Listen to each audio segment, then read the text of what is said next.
நான் உங்களோடு கூட பேச போகிற இந்த செய்தியினுடைய தலைப்பு இன்னொரு முக்கியமான ஒரு காரியம். பூர்வ காலத்து இதன் தலைப்பு. பூர்வ காலத்து துறவுகளை திரும்பவும் வெட்டுங்கள், இல்லை என்றால் தோண்டுங்கள். பூர்வ காலத்து பழைய காலங்களில் தோண்டப்பட்ட துறவுகள், கிணறுகள், அவற்றை திரும்பவும் தோண்டுங்கள். ஆதியாகமம் 12:7-8. கர்த்தர் ஆபிரகாமுக்கு தரிசனமாகி, உன் சந்ததிக்கு இந்த தேசத்தை கொடுப்பேன் என்றார். அப்பொழுது அவன் தனக்கு தரிசனமான கர்த்தருக்கு அங்கே ஒரு பரிபீடத்தை கட்டினான்.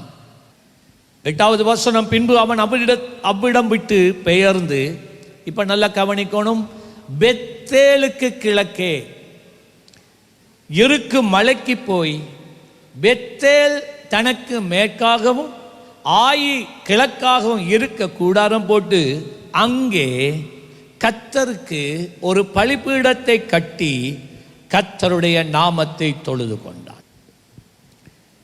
இந்த ஊழியம் இந்த நிலைமைக்கு இன்று காணப்படுவதற்கு காரணம், இந்த ஊழியம் 1973 ஆரம்பமானது. மிகுந்த பிரயாசங்கள், மிகுந்த தியாகங்கள், வருடக்கணக்கான உபவாசங்கள், கண் விழிப்புகள், ஜெபங்கள், இவற்றினுடைய பிரதிபலனால தான் இந்த சபை இன்று வரைக்கும் இப்படி இருக்கு. அது முற்பிதாக்கள் பாஸ்டர் இன்ப மோசஸ் இந்த சபையை ஸ்தாபித்தார். அந்த காலத்தில் இருந்த சபையிலே, அந்த காலங்களிலே இருந்தவர்கள் விதவைகள், அநேக விதவைகள். யுத்த காலம், அநேகர் புருஷர்கள் கொலை செய்யப்பட்டார்கள், அநேக அனாதை பிள்ளைகள். இப்படியான ஒரு சூழலில் தான் இந்த சபை உருவானது. இந்த விதவைகளும் சரி, வாலிபர்களும் சரி, வாலிபர்களும் ரட்சிக்கப்பட்டார்கள், சபையிலே சேர்த்து கொள்ளப்பட்டார்கள்.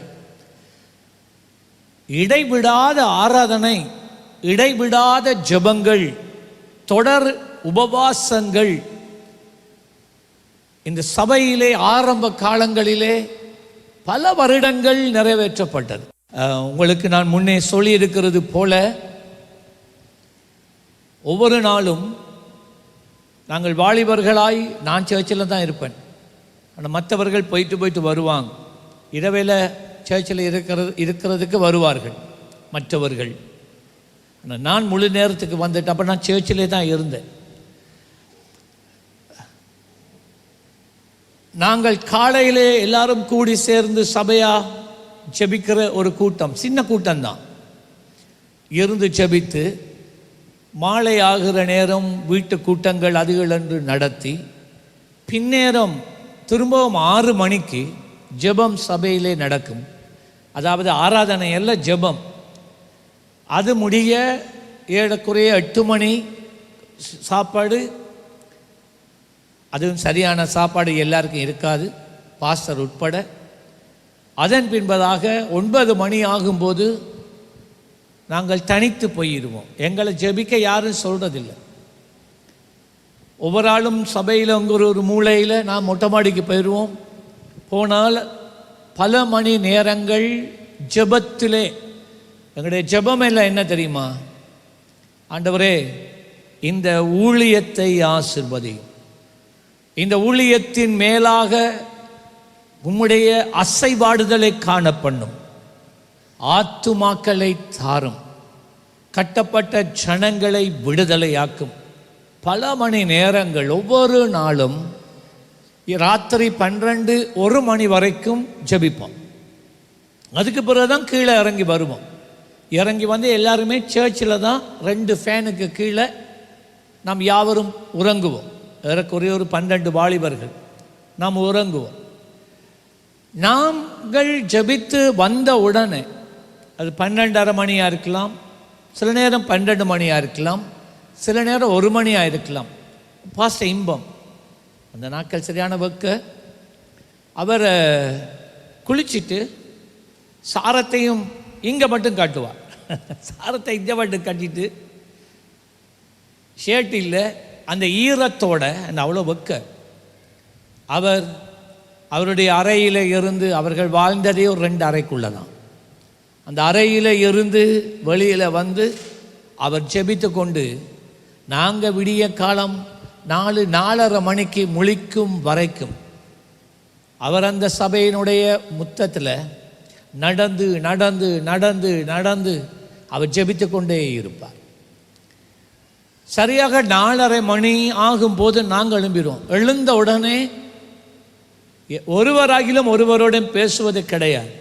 நாம் யாவரும் ஜெபிக்க ஆரம்பிப்போம், தனித்தனியாக ஜெபிப்போம். அதன் பின்பதாக ஒரு குழுவாக நாங்கள் ஜெபிப்போம். ஆனால் 7 மணிக்கெல்லாம் இந்த ஜெபம் முடியும். அதன் பின்பதாக சர்ச் கூட்டணும், மப்பனணும், முத்தம் கூட்டணும், தண்ணி போக்கணும். அதன் பின்பதாக வேதத்தை எடுத்தால் வேதத்தை படிக்க ஆரம்பிப்பேன். இடையிலே ஜனங்கள் ஜெபத்துக்கு வருவாங்க. சில அநேகமான நேரங்களில் ஒவ்வொரு நாளும் சபையிலே காலையிலே ஜெபங்கள் இருக்குது, விசுவாசிகள் வருவாங்க. ஆகவே நான் உங்களுக்கு என்ன சொல்ல வருகிறேன் என்றால், பல மணி நேரங்கள் ஒரு நாளிலே ஜெபத்திலே, ஜெபம் இந்த ஊழியத்திலே ஊற்றப்பட்டது. அதனுடைய மகிமையைத்தான் நீங்கள் இன்று இங்கே காண்கிறீர்கள். பல மணி நேரங்கள், வாரங்கள், மாதங்கள், வருடங்கள் இந்த ஊழியத்தின் ஆரம்ப கட்டத்தில் இருந்து இந்த ஊழியத்தின் மேலே ஜெபம் ஜெபம் ஜெபம் நடந்து கொண்டே இருந்திருக்கிறது. நான் உங்களுக்கு ஒரு காரியம் சொல்லுகிறேன். இந்த ஊழியம், இந்த சபை ஊழியம் ஏறக்குறைய 9 தடவைகள் பிரிந்து உடைந்து போய் இருக்கிறது. ஆனாலும் பிரிந்து போனவர்கள் அவர்கள் சின்ன கூட்டமாக தான் இன்றைக்கு வரைக்கும் இருக்கிறாங்க.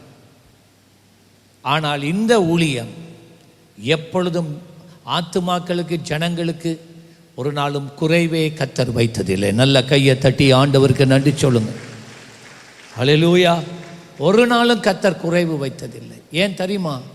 அந்த ஜெபம், அந்த பம்பிளாஸ் நடக்கும் வரைக்கும் நிறைய ஜெபங்கள் நடந்து கொண்டே இருந்தது. அதால தான் நாங்கள் காக்கப்பட்டோம். அதால தான் இந்த ஊழியம் இன்னும் நிற்கிது. அந்த ஜெபம், அந்த ஜெபம், அந்த உபவாசங்கள், தியாகங்கள், பிரயாசங்கள் தான் என்ன செய்தது? எங்களோட ஊழியத்துக்கு மேலாக, சீயோனுக்கு மேலாக பரலோக வாசலை திறந்து விட்டது. பரலோகத்தின் ஒஸ்தாசை இந்த ஊழியத்தின் மேலே இறங்கி கொண்டிருக்கிறது. எத்தனையோ பேர் கடந்த காலங்களிலே ஏதோ காரணங்களினால இந்த சபையை விட்டு வெளியே போயிருக்கிறான். அதில் அநேகர் இந்த மட்டக்களப்பில் இருக்கிற பல சபைகளில் ஆராதனைக்கு போயிருக்கிறாங்க.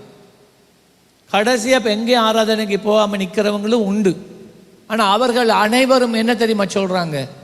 எங்கே தான் போனாலும் நம்முடைய சீயோனில் இருக்கிற தேவ மகிமையை நாங்கள் எங்கேயும் காண முடியாது. நான் சொல்கிறேன் ஏன், அதோட ரகசியம் என்னன்னு சொல்கிறேன். இந்த ரகசியம் என்னண்டா, அவ்வளவு ஜெபங்களும் தியாகங்களும் உபவாசங்களும் கண்ணீரும் வேர்வையும் சிந்தப்பட்ட படியினால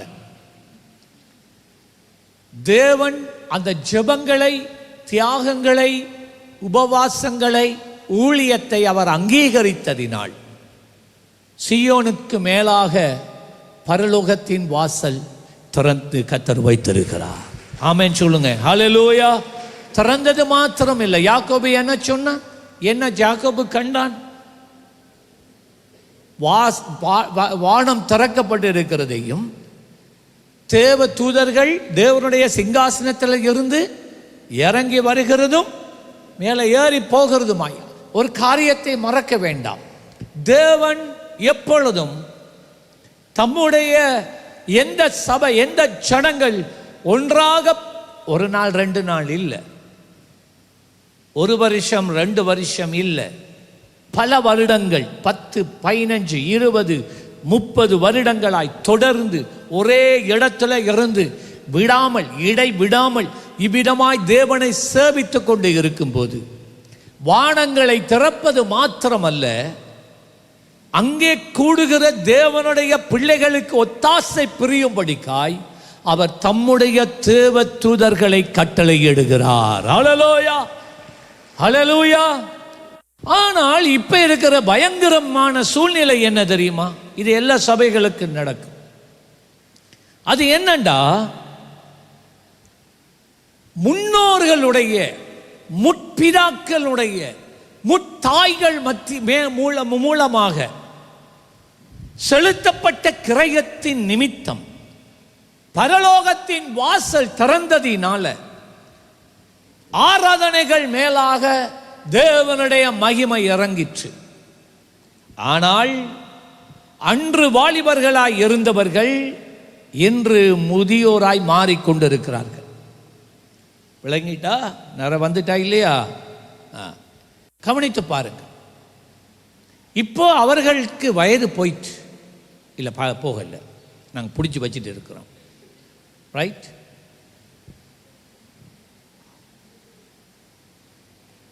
ஆனால் அதுக்கு பிறகு 2 சந்ததிகள் இந்த சபையில் இருக்கு. அதுக்கு பிறகு உண்டான சந்ததிகள் 2 இருக்கு.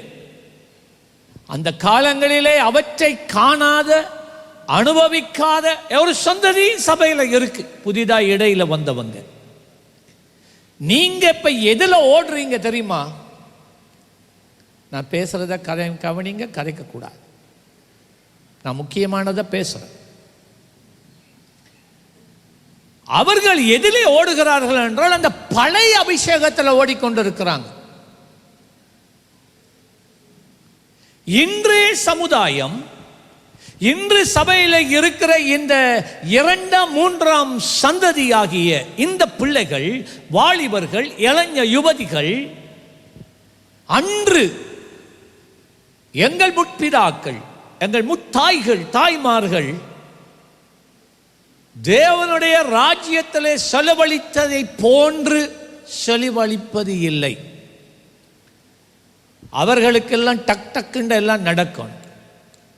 வேர்வை சிந்த விருப்பம் இல்லை, தியாகங்களை செலுத்த விருப்பம் இல்லை, ஜபத்தில் எங்களோட குந்த விருப்பம் இல்லை, எங்களோட கூட சேர்ந்து உபவாசிக்க விருப்பம் இல்லை. தேவன் எங்களுக்கு கொடுத்த தரிசனத்தை தோள்களிலே சுமக்க விருப்பம் இல்லை. அவர்கள் தங்கள் நாட்களிலே, தங்கள் வாழ்க்கையிலே எல்லாவற்றுக்கும் முதலிடம் கொடுப்பார்கள். ஆனால் இந்த சபையின் மேலே, இந்த ஊழியத்தின் மேலே, இந்த தரிசனத்தின் மேலே தேவன் வைத்திருக்கிறதான பிரியத்தை இன்று வரைக்கும் உணராதவர்களாய் இந்த சந்ததி காணப்படுகிறதினால் நான் உங்களுக்கு ஒரு காரியத்தை சொல்கிறேன். எங்களுடைய சந்ததி மறைந்து போனால் இந்த ஊழியத்துக்கு என்ன நடக்கும்? இந்த ஊழியம் எப்படி நடக்கும்? நான் இருக்கும் வரைக்கும் கத்திக்கொண்டே இருப்பேன். இவ்வளவு கத்தியும் இன்னும் சரி வருதில்லை. ஏசிக்கொண்டு இருப்பேன், தள்ளிக்கொண்டு இருப்பேன், இழுத்துக்கொண்டு இருப்பேன், அமுக்கிக் கொண்டு இருப்பேன், விடமாட்டேன் உங்களை. ரைட்?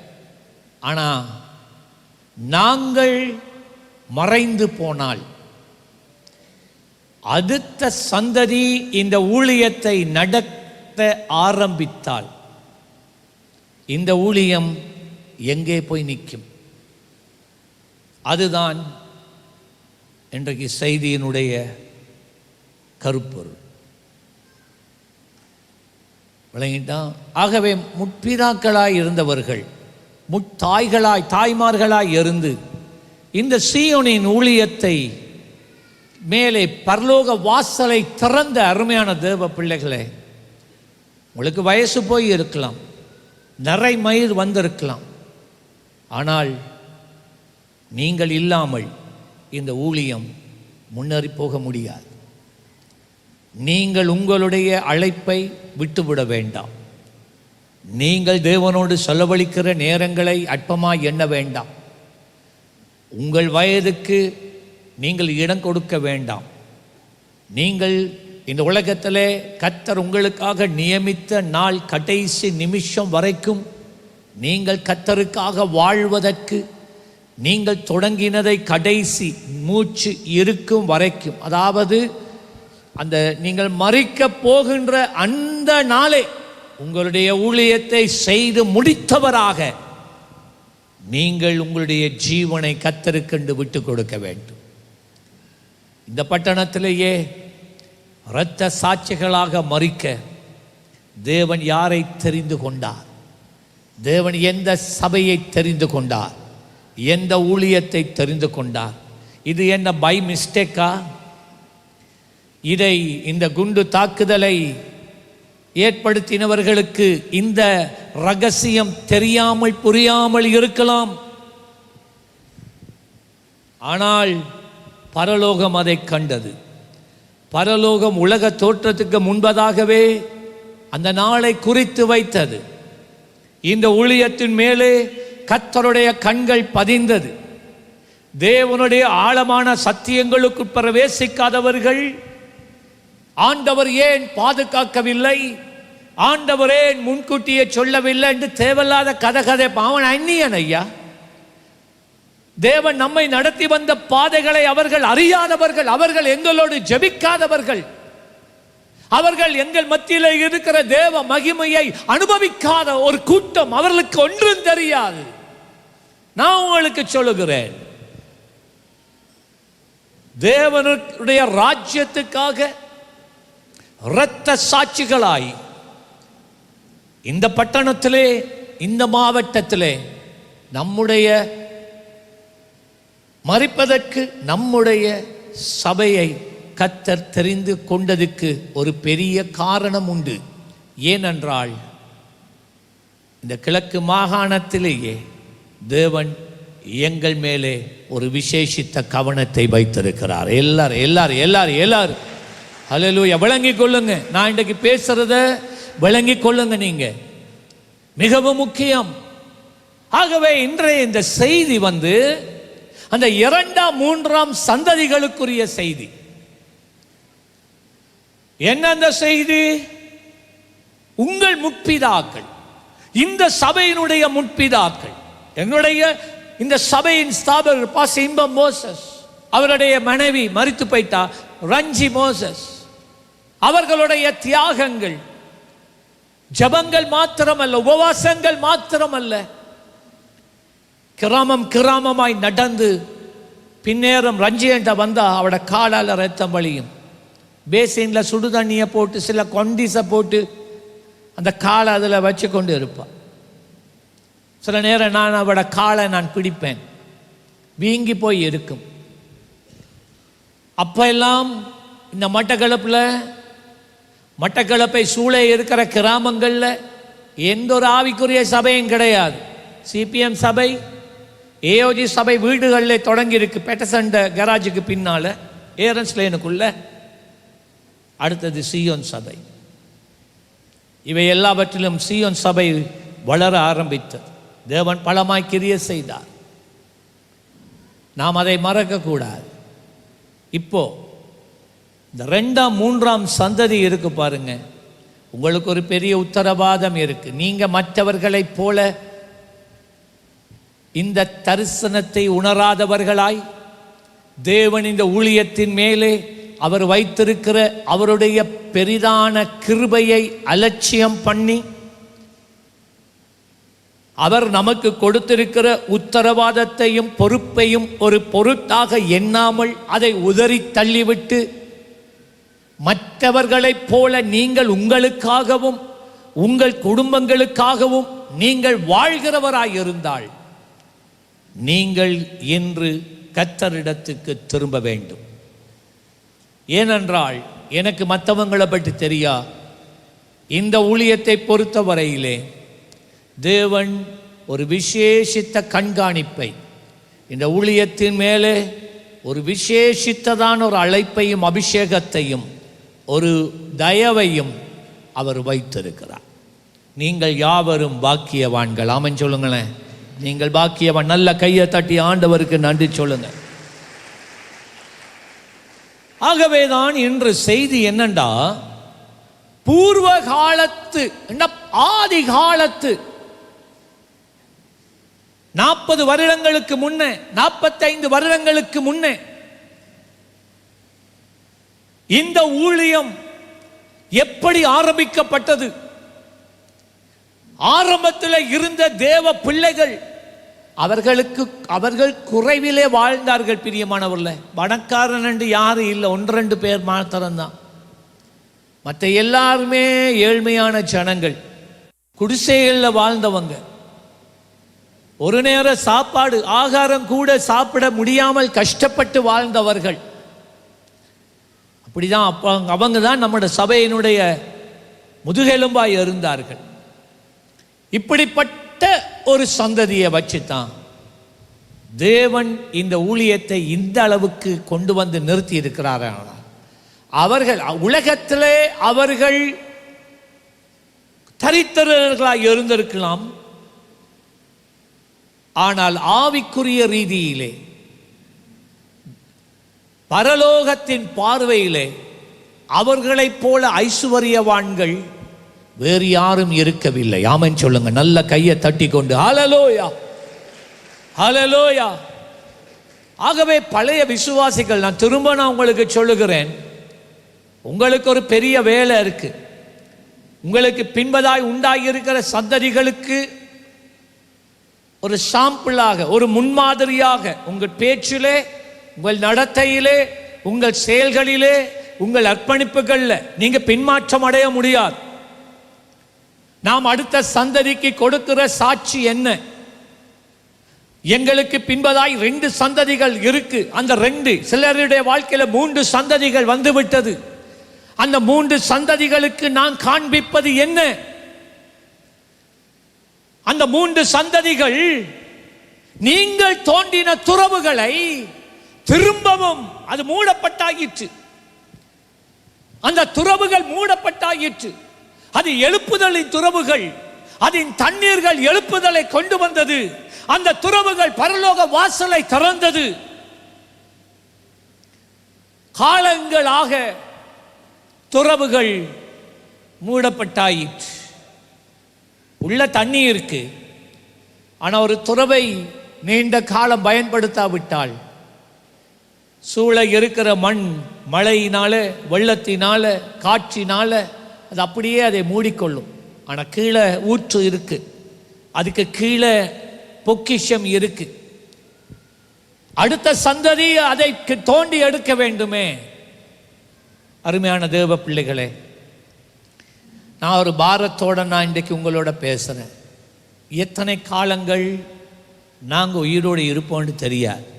இந்த சந்ததி இருப்போம், லேசாக சாக மாட்டோம். ஏண்டா இந்த ஊழியந்தான் எங்களை கொண்டு நடத்தி கொண்டிருக்கு. இன்றைக்கு உயிரோட வச்சிருக்கிறது இந்த ஊழியந்தான். ஆனால் எங்களுக்கு பிறகு நீங்கள் தானே இந்த ஊழியத்தை சுமக்கணும். எங்களுக்கு பிறகு நீங்கள் தானே இந்த மேடையில் இருக்கணும். எங்களுக்கு பிறகு நீங்கள் தானே இந்த வெளிச்சத்தை தொடர்ந்து உலகத்துக்கு உயர்த்தணும். தொடர்ந்து நீங்கள் தானே இந்த இடத்துல இந்த சத்தியத்தை அடுத்து வருகின்ற அடுத்தடுத்த சந்ததிகளுக்கு சத்தியத்தை சத்தியமாய் போதிக்கணும். நீங்கள் தானே தொடர்ந்து மற்றவர்களைப் போல் இல்லாமல் கர்த்தருக்காய் எப்பொழுதும் கொழுந்து விட்டு எரிகிற வைராக்கியம் உள்ள தேவனுடைய பிள்ளைகளாய் வாழணும். நீங்க தானே. எப்போ அந்த நிலைக்கு நீங்க வர போறீங்க? அதுதான் இன்றைய கேள்வி.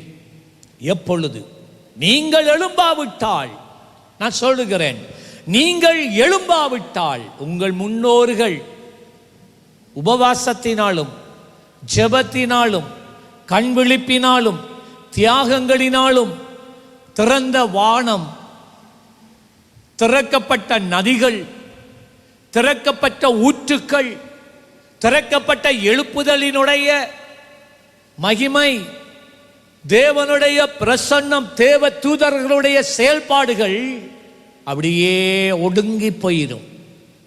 அதுக்கு பிறகு இந்த சீயோன் சபை பாரம்பரிய சபையா மாறிடும். அது ஒரு பாரம்பரிய சபையாய் மாறிடும். விளங்கிட்டேன் நான் சொல்றது? எத்தனை பேருக்கு நான் சொல்றது இதுவரைக்கும் விளங்கிட்டு? இந்தியால பக்கம் விளங்கின மாதிரி தெரியல. கையை பார்க்க நான் விரும்புகிறேன். எத்தனை பேருக்கு விளங்கிட்டு இதுவரைக்கும் நான் பேசினது? ஓகே.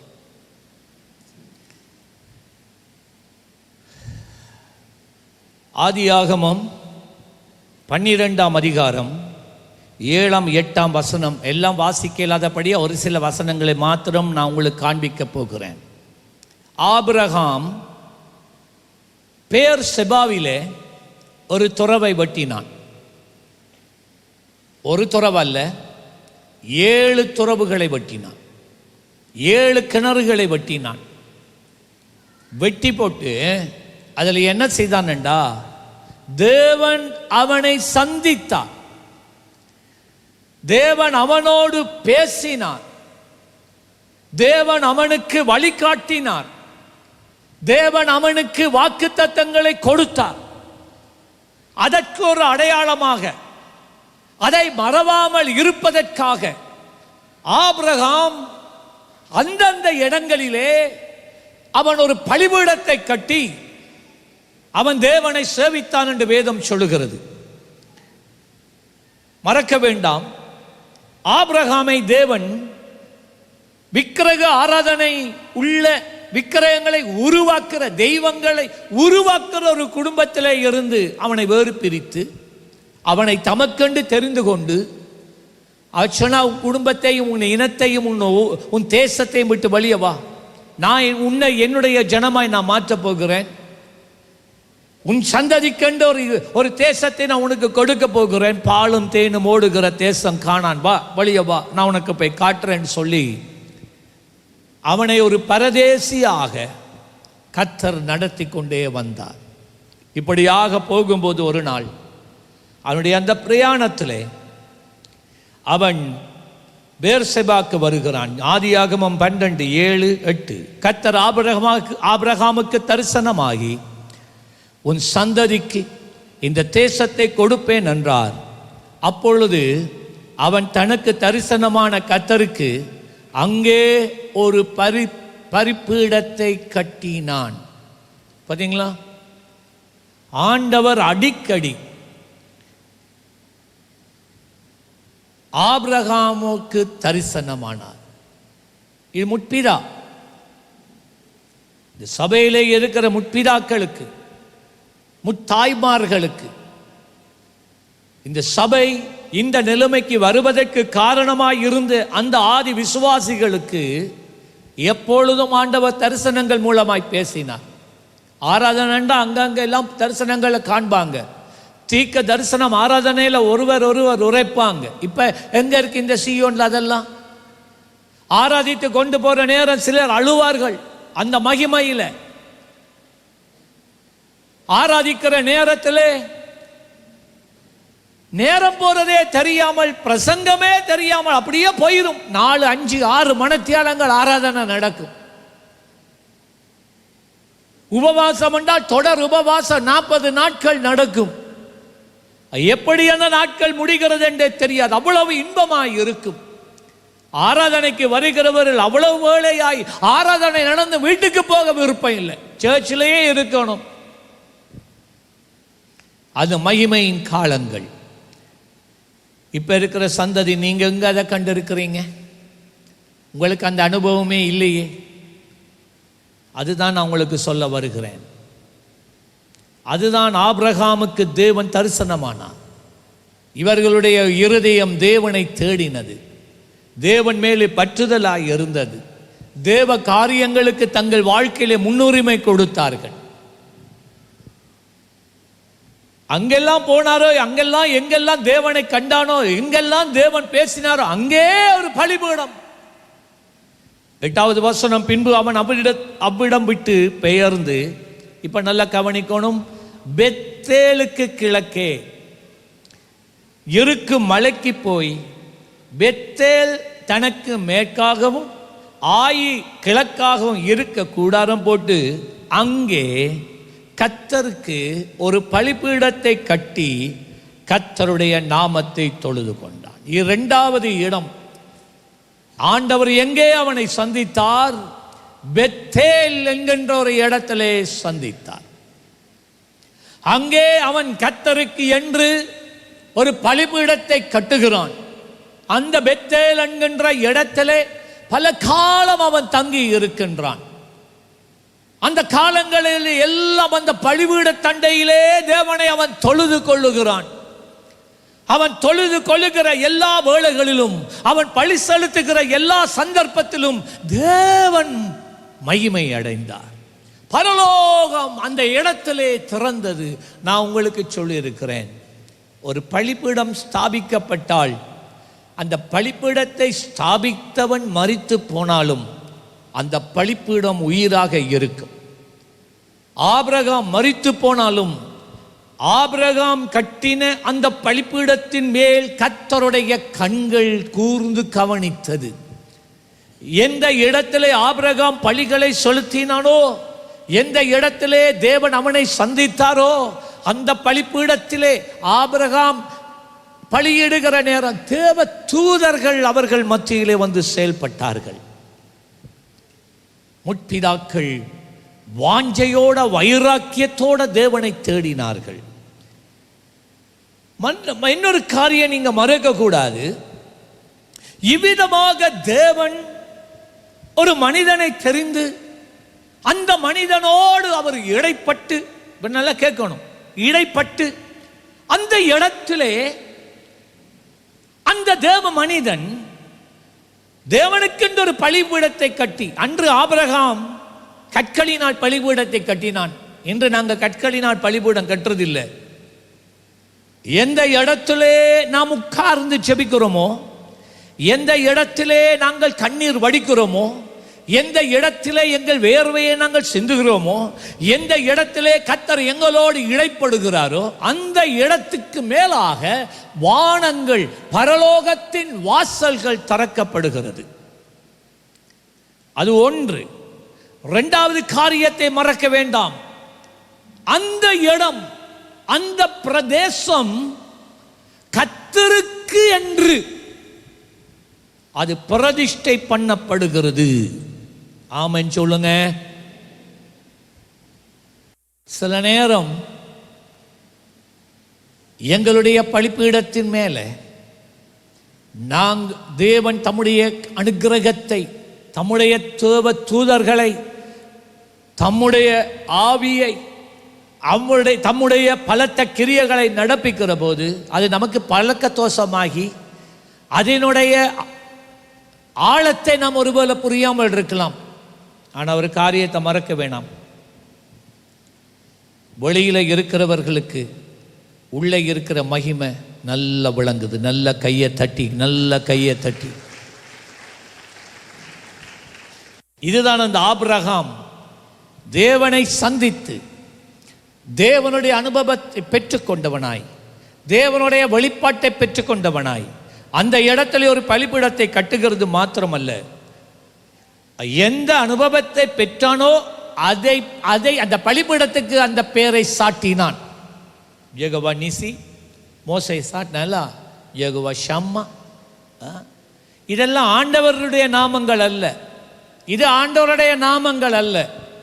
முற்பிதாக்கள் தேவன் அவங்களுடைய வாழ்க்கையில இடைப்பட்ட ஒரு காரியத்தை செய்த போது தேவன் செய்ததற்கு அடையாளமாக ஒரு பலிபீடத்தை கட்டி பலிபீடத்துக்கு தான் அந்த பெயரை இட்டான். தேவனுக்கு பெயரிடல. யாராலும் தேவனுக்கு பெயரிட முடியாது. பலிபீடத்துக்கு தான் பெயரை இட்டான். நல்ல பைபிளை வாசிச்சு பாருங்க. இப்ப எந்த இடத்திலே ஒரு பலிபீடம் கட்டப்படுகிறதோ அந்த பூமி, அந்த எல்லை, அந்த நிலப்பரப்பு பரலோகத்துக்கு சொந்தமாய் மாறுகிறது. நல்ல கையை தட்டி எத்தனை பேர் ஹல்லேலூயா கேளுங்க. ஜெபிக்கிறவங்களை பார்த்து நான் பேசுறேன். இந்த சபையில எல்லாருமே நீங்க ஜெபிக்கிறீங்களா என்பது எனக்கு சந்தேகம். நீங்க ஜெபிக்கிறவராய் இருந்தா உபவாச ஜெபம் நீங்க தவற விட மாட்டீங்களே, ஆராதனை தவற மாட்டீங்க. நீங்க தவறுறீங்கன்னு சொன்னா, உங்களால் உபவாச ஜெபத்துக்கு வர முடியாது, வராம இருக்கிறீங்கன்னு சொன்னா, அதுக்கு காரணம் நீங்க ஜெபிக்காத ஒரு மனுஷன், அவ்வளவுதான்.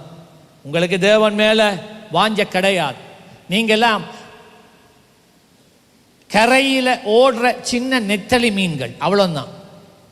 நீங்க எதையும் சாதிக்க முடியாது, உங்களால் எதையும் சாதிக்க முடியாது. சொதிக்குள்ள போடுறதுக்கு தான் நீங்க சரி, மனத்துக்கு. அதையும் லேசா சாப்பிடல, எங்க பார்த்தாலும் முள்ளு தான் இருக்கு, சதையே கிடையாது. அப்படிப்பட்டவர்கள் தான் நீங்கள். நான் உங்களோட இப்ப பேசல. ஆனால் இந்த சபையிலே ஒரு கூட்டம் இருக்கு. எல்லாரும் உறங்கி இருக்கிற நேரத்தில் அதிகாலையிலேயே கஷ்டம்தான், ஆனால் எழுந்து ஆண்டவரே எனக்கு நீங்க தான் வேண்டும் என்று போராடி ஜெபிக்கிற ஒரு கூட்டம். அவர்கள் அந்த இடத்துல எனக்கு வீசா தாரும் ஆண்டவரே, எனக்கு காசு தாரும் ஆண்டவரே, எனக்கு ப்ரொமோஷன் தாரும் ஆண்டவரே, எனக்கு புள்ள தாரும் என்று கேட்கிற கூட்டம் இல்லை அந்த கூட்டம். அவர்கள் கேட்பதெல்லாம் எனக்கு ஆத்துமா தாரும் ஆண்டவரே, எங்களுடைய ஆராதனை மேலாய் உம்முடைய வல்லமையை காண பண்ணுங்க ஆண்டவரே, உங்களுடைய பரிசுத்த ஆவியானவருடைய அசைவை காண பண்ணுங்க ஆண்டவரே, கட்டப்பட்ட சனங்கள் குணமாகிறதை விடுவிக்கப்படுகிறதை காட்டுங்க ஆண்டவரே. இதோ எங்களை தருகிறோம் அப்பா, உம்முடைய நாம மகிமை படட்டும் என்று தங்க சரீரத்தை ஒடுக்கி தங்களுடைய நித்திரையை தியாகம் பண்ணி தொண்ட கிளிய கத்தி ஜெபித்து அதிகாலையிலேயே போராடுகிற ஒரு கூட்டம் உண்டு. நான் உங்களோட பேசுறேன். வாரத்திலே குறைந்தது ஒரு 2 நாளாகிலும் உபவாசம் பண்ணுகிறவர்களோட நான் பேசுறேன். எவர்கள் உங்கள் வீட்டில் ஒரு இடத்துல ஒவ்வொரு நாளும் குந்தி ஜபிக்கிறீங்களோ, 5 நிமிஷம் 10 நிமிஷம் ஜபம் ஜபிக்கிறவர்கள் அல்ல, அவர்களை சொல்லவில்லை. நான் சொல்லுகிறேன், அதாவது விளக்குமாற எடுத்துக்கொண்டு முத்தத்தில் கூட்டிக் கொண்டு ஜெபிக்கிறவர்களை சொல்லவில்லை, சமைச்சு கொண்டு ஜெபிக்கிறவர்களை சொல்லவில்லை. போன வாரம் நாம் பேசினது போல திட்டவட்டமாக ஒரு வைராக்கியத்தோடு ஒரு திட்டவட்டமான தீர்மானத்தை எடுத்து, நான் ஜெபிப்பேன், நான் உபவாசம் பண்ணுவேன், நான் கர்த்தருடைய மகிமையை காண்பேன், நான் கர்த்தருடைய செயல்களை காணும் வரைக்கும் நான் இதிலிருந்து ஓய்ந்திருப்பதில்லை என்று எவர்கள் வைராக்கியமாய் செயல்படுகிறார்களோ அவர்களோடு நான் பேசுகிறேன்.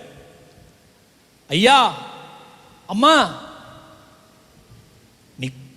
நீ கூடி இருந்து ஜெபிக்கிற இடம் இருக்குல்ல, அது உன்னுடைய பலிப்பீடம். நீ கர்த்தருக்கென்று ஏற்படுத்தி இருக்கிற பலிப்பீடம். அந்த இடம் பரிசுத்தமாக இருக்கணும். அந்த இடத்துக்கு மேலாக பரலோக வாசல் எப்பொழுதும் திறந்திருக்கும். தேவனுடைய தூதர்கள் மேலே இருந்து இறங்குறதும் வந்து உனக்கு பணிவிடை செய்து ஏறுகிறதுமாய் இருக்கும். அந்த இடத்திலே கிருபை பெருகும், நன்மைகள் பெருகும். அந்த இடத்திலே தேவன் தரிசனங்களை கட்டளையிடுவார். அந்த இடத்திலே தேவனுடைய செயல்களை நீ காண்பாய், நீ வெளிப்பாடுகளை பெற்றுக்கொள்வாய். அந்த இடம் தான் அந்த பலிபீடம். நான் இப்ப சொல்றத கேளுங்க. அந்த இடம் பரலோகம் தனக்கென்று சொந்தமாக்கி கொள்ளுகிறது. திரும்ப சொல்கிறேன், அந்த இடத்தை பரலோகம் தமக்கென்று சொந்தமாக்கி கொள்ளுகிறது. ஒரு சிலர், நீங்கள் உங்களுடைய வீடுகளிலே ஒரு அறையை கர்த்தருக்கென்று வேறு பிரித்து வச்சிருக்கிறீங்க, கர்த்தர் உங்களை ஆசீர்வதிப்பாராக. ஆனால் அறையை வச்சுட்டு நீங்கள் அந்த இடத்துல இருந்து உபவாசம் பண்ணி ஜெபிக்காட்டி, அறையொண்ட கட்டிட்டு அறையொண்ட ஜெப அறைண்டு வச்சுட்டு நீ அந்த இடத்துல தேவனோடு குறைந்தது ஒரு 2 மணத்தியாலும் ஒரு நாள் செலவழிக்காவிட்டால் அது ஒரு ஜெப அறை கிடையாது, அது உன்னுடைய பலிபீடம் கிடையாது. 5 நிமிஷம் 10 நிமிஷம் ஜெபிக்கிறதுக்கு ஒரு அறை தேவையில்லை ஆண்டவருக்கு. பாதத்திலே விழுந்து கிடக்கிறவர்களுக்கு தான் அந்த அறை வேண்டும். சும்மா நீங்களே உங்களை ஏமாற்றிக் கொள்ள வேண்டாம். நான் சொல்றேன், இவ்விதமாக ஒரு அறையை கூட நீங்க சிலர் ஏற்படுத்தி இருக்கிறீங்க. அந்த அறை, அந்த எல்லை, அந்த உங்கள் நிமித்தம் அந்த கிராமம், அந்த பட்டணம் பரலோகம் தமக்கண்டு சுதந்தரித்துக் கொள்ளுகிறது. எஸ் எஸ், உங்களுடைய பலிபீடத்தின் நிமித்தம்தான் இந்த பட்டணம் இதுவரைக்கும் காக்கப்பட்டிருக்கிறது. உன்னுடைய பலிபீடத்தின் நிமித்தம்தான் உன் குடும்பம் காக்கப்படுகிறது. உன்னுடைய பலிபீடத்தின் நிமித்தம்தான் உன்னுடைய தொழில் காக்கப்படுகிறது. உன் கட்டித்தனம் அல்ல. ஏனென்றால் நீ தேவனை கனப்படுத்தினாய், நீ தேவனுக்கென்று ஒரு பலிபீடத்தை ஏற்படுத்தினாய். பரலோகம் அந்த இடத்தை தமக்கு சொந்தமாக்கி கொண்டது. அந்த இடத்துல இருக்கிற யாருக்கு எதிராக எந்த மந்திரவாதியாய் இருந்தாலும் பரவாயில்ல, எந்த சூனியக்காரனாய் இருந்தாலும் பரவாயில்ல, எந்த பெரிய குறி சொல்லுகிறவனாய் இருந்தாலும் பரவாயில்ல, அந்த இடத்துல இருக்கிற தேவ பிள்ளைக்கு எதிராக நீ எய்கிற ஒவ்வொரு அம்பும் உன்னிடத்திலேயே திரும்பி வருகிறது. விசுவாசிச்சவர் ஆமென் சொல்லுங்க. இது சேட்ட கிடையாது. இதை நீங்கள் விளங்கிக் கொள்ள வேண்டும். இதன் ஆழத்தை புரிந்து கொள்ள வேண்டும். தேவன் ஆபிரகாமுடைய பலிபீடத்தை அங்கீகரித்தது மாத்திரமல்ல, அந்த எல்லையே தமக்கு சொந்தமாக்கினார். இப்ப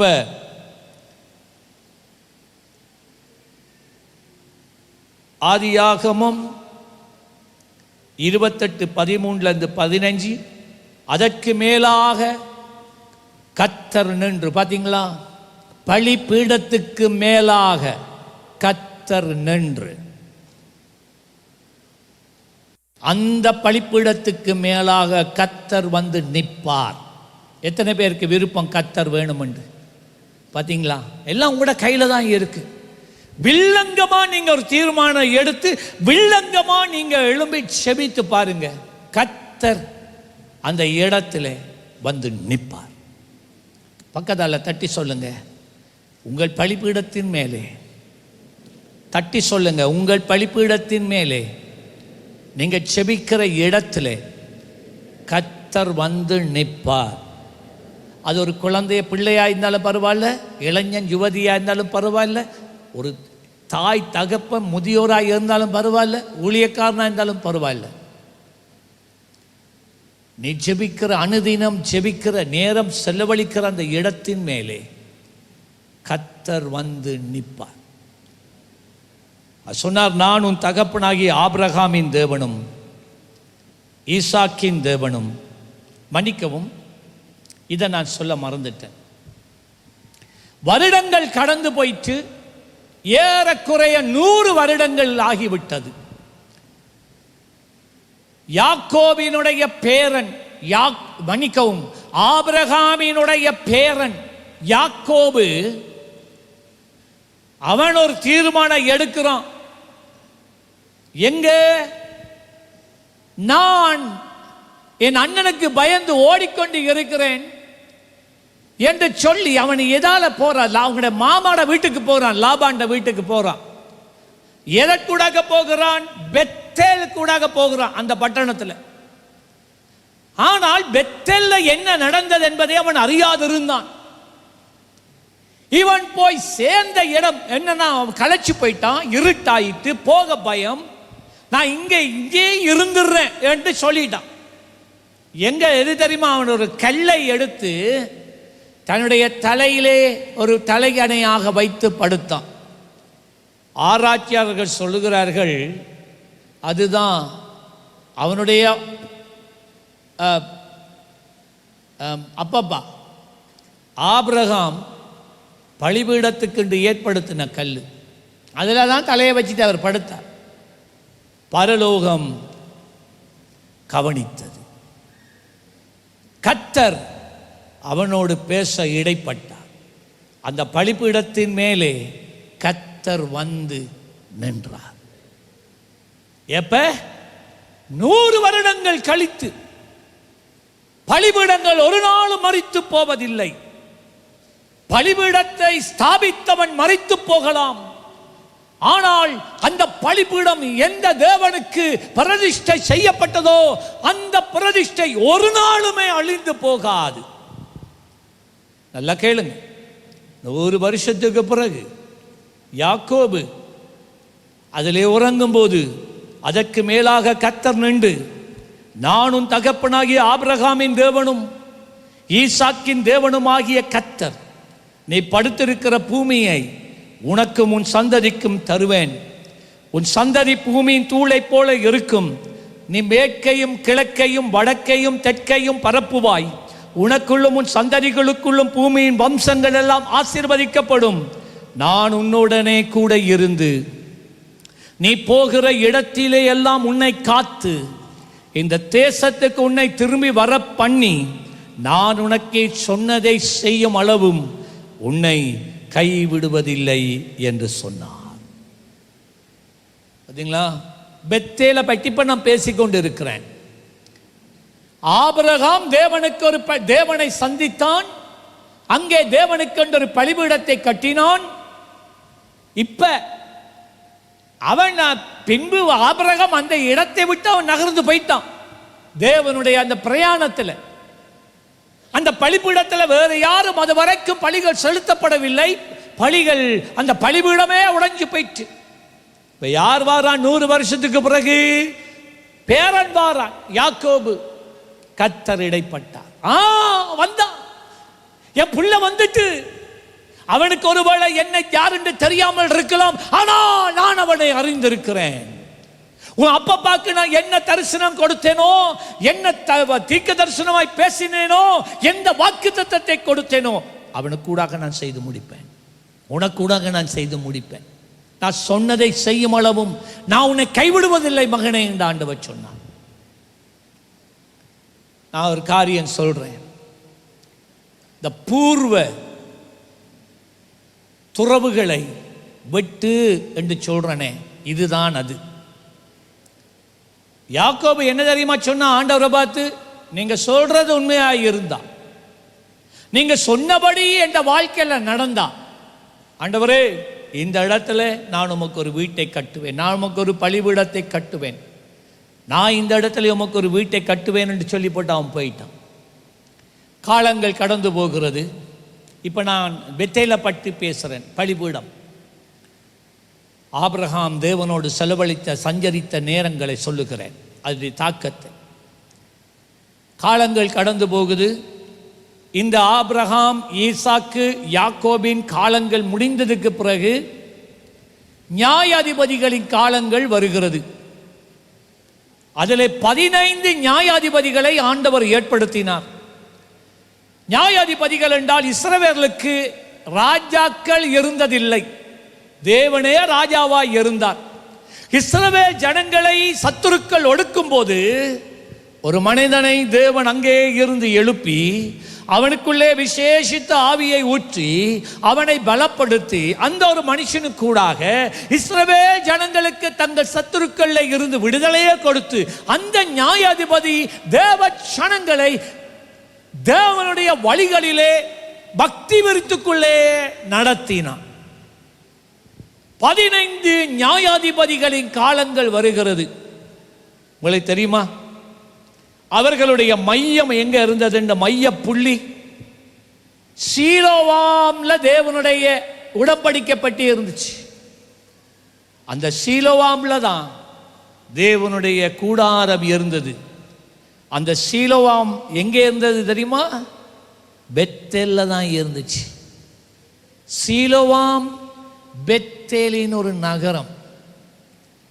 அங்கதான் தேவனுடைய உடன்படிக்கப்பட்டியும் கூடாரமும் இருந்தது. இந்த 15 நியாயாதிபதிகளும் எங்கே அபிஷேகம் பண்ணப்பட்டார்கள், எங்கே இருந்து தேவனால் தெரிந்து கொள்ளப்பட்டு அனுப்பப்பட்டார்கள், எங்கே தேவனுடைய வழிநடத்தலை பெற்றார்கள் என்றால் பெத்தேல்ல இருக்கிற சீலோவாம் என்று இருக்கிற இடத்திலே ஆபிரகாம் எந்த இடத்துல பலிபீடத்தை கட்டினானோ அந்த இடத்திலே கர்த்தர் இருந்தார், வழி நடத்தினார். இப்ப பாருங்க, ஆபிரகாம் ஒரு பலிபீடத்தை ஏற்படுத்தினான். அந்த பலிபீடத்திலே பின்பதாக ஈசாக்கு அதை தொடர்ந்தான். அதை பின்பதாக யாக்கோபு அதை தொடர்ந்தான், விடல் அந்த பலிபீடத்தை. வருஷங்கள் கழிந்து போகுது.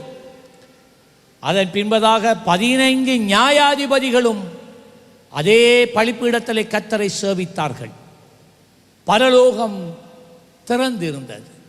ஆசீர்வாதங்களும் பாதுகாப்பும் ஜெயங்களும் அந்த பலிபீடத்திலே இருந்து அவர்களுக்கு உண்டாயிற்று.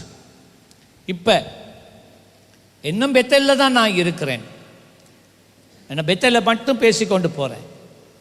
இந்த பெத்தேல்ல இருந்த நியாயாதிபதிகளின் காலம் முடிஞ்ச உடனே இந்த வருது ராஜாக்களின் காலங்கள். சரியா? ராஜாக்களின் காலங்கள்.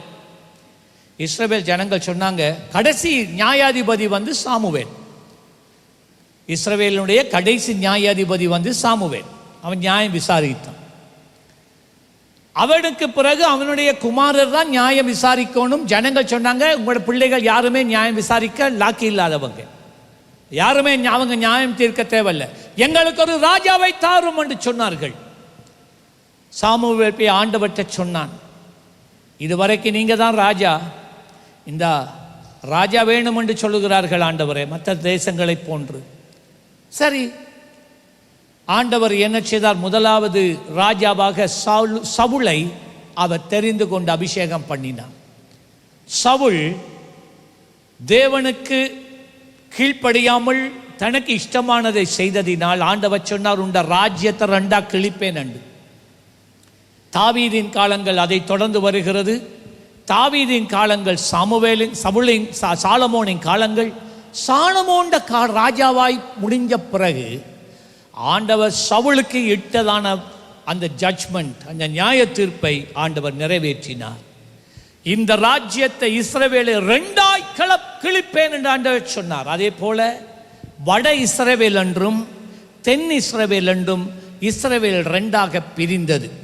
வட இஸ்ரவேலிலே 10 கோத்திரங்களும் தென் இஸ்ரவேலிலே 2 கோத்திரங்களும், மனாசே அரவாசி கோத்திரம் வடக்கிலும் அரவாசி கோத்திரம் தெற்கிலும் இருந்தது. வடக்கிலே இருந்ததை இஸ்ரவேல் என்றும் தெற்கிலே இருந்த பகுதியை யூதா என்றும் அழைக்கப்பட்டது. அதான் யூதா யூதாண்டு நீங்க பார்ப்பீங்க பழைய ஏற்பாட்டில். இப்பதான் நீங்க கவனிக்கணும், இந்த வட இஸ்ரவேல் இருக்கிறது அல்லவா, இந்த வட இஸ்ரவேலுடைய தலைநகரம் சமாரியா. சரியா? வட இஸ்ரவேலின் தலைநகரம் சமாரியா. தென் இஸ்ரவேலாகிய யூதாவினுடைய தலைநகரம் எருசலேம். சரியா? சீலோவாமா இருந்து தாவீதின் காலத்தில் எருசலேமா மாறுது. இப்ப கேளுங்க, இந்த தேசம் ரெண்டா பிரிஞ்ச உடனே வட தேசத்துக்கு, வடக்கு இஸ்ரவேலுக்கு முதலாவது ராஜாவாக வந்தவனுடைய பேர் ரெகோபோயாம். ஜெரோபயாம், ரெகோபயாம் ஜெரோபயாம் என்று 2 பேர் இருக்கிறான். ஜெரோபயாம் ஜெரோபோயாம் ஜெரபோயாம் ஜெரபோயாம் பேர் வைக்க போறீங்களா பிள்ளைகளுக்கு? ஜெரபோயாம், போயா போயா ஜெரா என்று சொல்லுங்க, ஜெரபோயாம். இப்ப இந்த ஜெரபோயாமுக்கு ஈகோ. ஏன் இந்த வட இஸ்ரவேல்ல இருக்கிற 10 கோத்திரங்களும் ஒவ்வொரு வருஷமும் தென் இஸ்ரவேல் யூதியாவில் இருக்கிற எருசலேமுக்கு தேவனை ஆராதிக்க போகணும், விடமாட்டேன், போகக்கூடாது என்று சொல்லி அவன் 2 பொற்கண்டு குட்டிகளை அவன் செய்வித்தான். நல்லா கேளுங்க, 2 பொற்கண்டு குட்டிகளை செய்வித்தான்.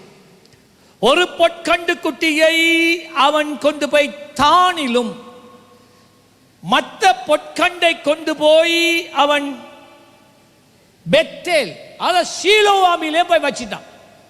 சரியா? 2 இடங்கள்ல வச்சிட்டான். ஏன் தெரியுமா? ஜனங்கள் எருசலேமுக்கு போகக்கூடாது, ஜனங்கள் தேவனை சேவிக்க கூடாது என்கிற தீர்மானத்திலே அவன் அதை செய்தான். ஆண்டவர் 10 கோத்திரங்கள்ல அத்தனை பேரும் அவன் தான் கோத்திரத்திலே வச்ச அந்த பொற்கண்டு குட்டியை போய் வணங்கினாங்க, தேவனை மறுதளிச்சாங்க. ஆண்டவர் ஒன்றுமே சொல்லல, அதை விட்டுட்டார், என்னன்னாலும் செஞ்சுட்டு போ. ஆனா இவன் அடுத்த பொற்கண்டு குட்டி எங்க வச்சான்? பெத்தல்ல கொண்டு போய் வச்சான். இப்ப கேளுங்க, அப்போ பரலோகம் அதிர்ச்சி விட்டது. இப்பதான் பரலோகம், நீ இப்ப என்னுடைய சன்னிதானத்தில் வந்து நீ கைய வச்சிட்டியோ, பரலோகம் திறந்திருக்கு. என்ன தெரியுமா செய்தான்? அசரியா ராஜாவுக்கு சொல்லி இந்த 10 கோத்திரங்களையும் ஆக்கிரமிக்க பண்ணி அவர்களை அடிமைகளாக கொண்டு போயிட்டான். அதோட போனவன் தான். இன்றைக்கு வரைக்கும் அந்த 10 கோத்திரம் எங்கன்னு தெரியும். இவன் என்ன செய்தான் என்றால், நான் இதுக்கு பிறகு நான் இதை வாசிக்கிறேன். இவன் என்ன செய்தான் என்றால், அசிரியாவில் இருக்கிறவங்க, பாபிலோன்ல இருக்கிற ஜனங்கள், இப்படி என்று சொல்லி பல விதமான ஜனங்களை இவன் என்ன செய்கிறான் என்றால், அந்த பெத்தேல் பிரதேசத்தில் கொண்டு வந்து குடியமர்த்தினான். இவர்கள் ஒவ்வொருவரும் விக்கிரக ஆராதனைக்காரர்கள். தேவனை அறிந்த ஒருவனாகிலும் அந்த இடத்துல, அந்த பெத்தல்ல இருக்கல. இவன் என்ன தெரியுமா செய்தான்? இந்த ராஜா பெத்தேல்ல போய் இந்த ஒரு பொற்கண்டு குட்டியை வச்சு ஜனங்களை வணங்க செய்தான். ஆண்டவர் அதை கண்டார், தேவன் எழுந்தார். அப்பொழுது ஆண்டவர் என்ன செய்தார் என்றால், யூதாவிலே இருந்து, தென் இஸ்ரவேலில் இருந்து ஒரு தீர்க்கதரிசியை அனுப்புகிறார். எங்க தெரியுமா? அந்த பலிபீடத்துக்கு முன்பதாக. நான் இதை வாசித்து விட்டு அந்த பகுதிக்கு நான் வருகிறேன். 1 ராஜாக்கள் என்ன நான் சொல்றது உங்களுக்கு என்னன்னு தெரியும். 1 ராஜாக்கள் 12ஆம் அதிகாரம் 26 முதல் 30, அதை குறிச்சு வைங்க. நான் உங்களுக்கு வாசிக்க போகின்ற பகுதி 1 ராஜாக்கள் 13ஆம் அதிகாரம் முதல் 6 வசனங்கள். 1 ராஜாக்கள் 13 முதல் 6 வசனங்கள். ஜெரோபெயாம் தூபம் காட்ட பலிபீடத்தண்டையிலே நிற்கையில், பாருங்க இப்ப என்ன நடக்குது. பலிபீடம் இருக்கு எங்க? அந்நிய பலிபீடம். இது தேவனுடைய பலிபீடம், மன்னிக்கோ, இது தேவனுடைய பலிபீடம். அது பெத்தேல். இதுல அவன் கொண்டு பொற்கண்டு குட்டியை வச்சிருக்கிறான், அதுல பலிகளை செலுத்துகிறான். என்ன? இந்த தெய்வத்துக்கு. தேவன் இப்ப ஒரு தீர்க்கதரிசி அனுப்புகிறார். அது சொன்னார், ஜெரோபெயாம் தூபம் காட்ட பலிபீடத்தண்டையிலே நிற்கையில், இதோ தேவனுடைய மனுஷன் ஒருவன் கர்த்தருடைய வார்த்தையின்படியே யூதாவிலே இருந்து பெத்தேலுக்கு வந்து அந்த பலிபீடத்தை நோக்கி, பலிபீடமே பலிபீடமே. பலிபீடத்தோட தான் அவன் பேசினான். உனக்கு என்ன அதிகாரம் இருக்கு? உனக்கு என்ன துணிவு இருக்கு? என்னுடைய தேவனுடைய ஆலயத்துக்குள்ள, என்னுடைய தேவனுடைய இந்த பெத்தேல் என்கின்ற இந்த பிரதேசத்துக்குள்ள நீ எப்படி பிரவேசிக்க முடியும்? அதான் சொல்றேனே, என்னை கோயிக்க கூடாது, ஆனால் நான் சத்தியத்தை சொல்லணும். அதான் வேதம் அந்நிய நுகத்தில் போய் சம்பந்தம் கலக்காதான்னு சொல்லுது. ஏன் தெரியுமா? நீங்க தேவனுக்கு பிரதிஷ்டை பண்ணப்பட்டவர்கள், நீங்க தேவனுக்குண்டு வேறு பிரிக்கப்பட்டவர்கள். நீங்க போயிட்டு அந்நிய நுகத்தில் சம்பந்தங்கள் கலந்து கல்யாணம் முடிச்சிட்டீங்கன்னு சொல்லுவோமே. இப்ப ஒரு விக்கிரக பலிபீடம் உங்களோட வாழ்க்கையில வருது. ஆண்டவர் சும்மா விடுவாரா? உன்மேலே வைராக்கியம் கொள்ளுகிற கர்த்தர் அந்த பலிபீடத்தை நொறுக்கி போடுவார். கர்த்தருடைய கோபம் அந்த பலிபீடத்தின் மேலே பற்றி எறியும். ஒன்று, நீ மனம் திரும்புவா, அப்படி இல்லை ஆண்டவர் உன்னை பட்சிப்பார். ஒன்று அவர் ரட்சிப்பார், அப்படி இல்லாட்டி உன்னை பட்சிப்பான். ஆண்டவருடைய பலிபீடத்தோட விளையாடக்கூடாது, தேவனுடைய பலிபீடங்களோட விளையாடக்கூடாது. ஏனென்றால் தேவனுடைய பலிபீடங்கள் ஜீவன் உள்ளது. அங்கே கர்த்தருடைய கண்கள் பதிந்திருக்கிறது. தேவனுடைய பலிபீடம் எங்கே இருக்கிறதோ அந்த இடத்தை பரலோகம் சுதந்தரிக்கிறது. ஆமென் சொல்லுங்களே. இந்த தீர்க்கதரிசி அந்த பலிபீடத்துக்கு முன்னால வந்து பேச ஆரம்பித்தான். பலிபீடமே, பலிபீடமே, இதோ தாவீதின் வம்சத்தில் யோசியா என்னும் பேருள்ள ஒரு குமாரன் பிறப்பான். அவன் உன்மேல் தூபம் காட்டுகிற மேடைகளில், நல்ல கேளுங்க, அவன் இந்த ஜெரொபெயாம் ராஜா இருந்தான்ல, அவன் ஒரே இலக்கு என்ன தெரியுமா?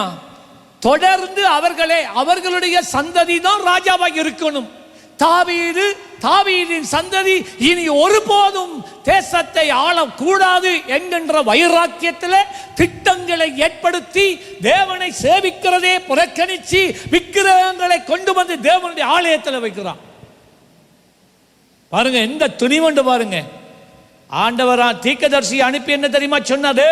யெரொபெயாம், நீ என்ன பெரிய ஆளா? உண்ட திட்டம் எல்லாம் ஆண்டவர் பார்த்துட்டார். நாட்கள் வருகிறது, நீ நினைக்கிறா சந்ததி சந்ததியா பரம்பரை பரம்பரையா நீதானா இந்த தேசத்தை ஆளலாம் என்று? இல்லை. தேவன் யோசியா என்று சொல்லப்பட்ட ஒரு மனிதனை பிறப்பித்து அவனை ராஜாவாக்கி இந்த தேசத்திலே ராஜாவாக வைப்பான். அவன் தேவனுக்கு பிரியமாய் இருப்பான். அவன் என்ன செய்வான் என்றும் தீர்க்க தரிசனமாய் உரைக்கப்படுகிறது. என்ன செய்வானாம்? இதோ தாவீதின் வம்சத்தில் யோசியா என்னும் பேருள்ள ஒரு குமாரன் பிறப்பான். எல்லாரும் வாசிங்க. அவன் உண்மையிலே என்ன பலிபீடத்தின் மேலே, பலிபீடத்தை பற்றி தான் பேசுறான். பலிபீடத்தின் மேலே தூபம் காட்டுகிற மேடைகளில் ஆசாரியர்களை, அந்நிய தேவர்களின் ஆசாரியர்கள், விக்கிரகங்களின் ஆசாரியர்கள், பூசாரிமார், யெரொபெயாம் ஏற்படுத்தினவர்கள். என்ன நடக்க போகுதுன்னு பாருங்க. அவன் உன்மேல் தூபம் காட்டுகிற மேடைகளின் ஆசாரியர்களை உன்மேல் பலியிடுவான். ஆடு மாடு கிடையாது, அத்தனை ஆசாரியர்களை பிடித்து இந்த பலிபீடத்தில் வெட்டி அவர்களை தீக்கிரையாக்குவான் என்று அவன் தீர்க்க தரிசனமாய் உரைத்தான். இது நடக்கும் ராஜாவே.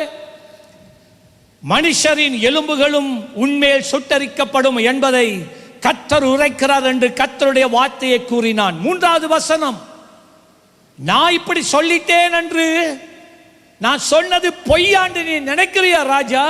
பலிபீடமே, நான் சொல்றது பொய்யென்று நினைக்கிறியா? நான் இப்ப பேசினதுக்கு ஒரு அடையாளத்தை நான் உனக்கு காண்பிக்கிறேன் என்று சொன்னான். அன்றைய தினம் அவர் ஒரு அடையாளத்தை சொல்லி, இதோ இந்த பலிபீடம் வெடித்து அதன் மேலுள்ள சாம்பல் கொட்டுண்டு போகும், கர்த்தர் உரைத்ததற்கு இதுவே அடையாளம் என்று சொல்லி முடித்த உடனே 4ஆம் வசனம், பெத்தேலில் இருக்கிற அந்த பலிபீடத்துக்கு எதிராக தேவனுடைய மனுஷன் கூறின வார்த்தையை ராஜாவாகிய ஜெரொபெயாம் கேட்ட போது, அவனை பிடியுங்கள், அவனை பிடிச்சு சிறையில பிடிங்க கையை நீட்டினார். கை அப்படியே நின்றுச்சு, உரைச்சு போயிட்டு, பிடிங்கடா அவனாண்டோனே. இப்படி ஏண்டா எங்க இப்படி என்ன ஆடுதில்ல? ஐயோ இந்த கை முறைச்சு போயிட்டே. ஜெரொபெயாம் கேட்ட போது அவனை பிடியுங்கள் என்று தன் கையை பலிபீடத்தில் இருந்து நீட்டினான். அவனுக்கு விரோதமாய் நீட்டின கை தன்னிடத்திலே மடக்க கூடாத படிக்கு மரத்து போயிற்று. தேவனுடைய மனுஷன் கர்த்தருடைய வார்த்தையால் குறித்த அடையாளத்தின் படியே, எல்லாரும் வாசிங்க, என்னவாம்? பலிபீடம் வெடித்து சாம்பல் பலிபீடத்தில் இருந்து கொட்டுண்டு போயிற்று. அப்பொழுது ராஜா தேவனுடைய மனுஷனுக்கு பிரதியுத்தரமாக, நீ உன் தேவனாகிய கர்த்தருடைய சமூகத்தை நோக்கி வேண்டிக் கொண்டு என் கை முன்போலே இருக்கும்படி எனக்காக விண்ணப்பம் பண்ணு என்றான். இவன் மனதுருகி தேவனிடத்தில் கெஞ்சி கேட்டு, இந்த தீர்க்கதரிசி, ஆண்டவரே ஒரு தருணம் இவன் ரட்சிக்கப்படட்டும், இவன் மனம் திரும்பட்டும், இவன் நீர்தான் மெய்யான தேவன் என்று அறியட்டும், அவனை கையை ரிலீஸ் பண்ணுங்க. ஆண்டவர் ரிலீஸ் பண்ணி விட்டார். பலிபீடம் ஊற்று துறவுகள் சாதாரணமானவைகள் அல்ல.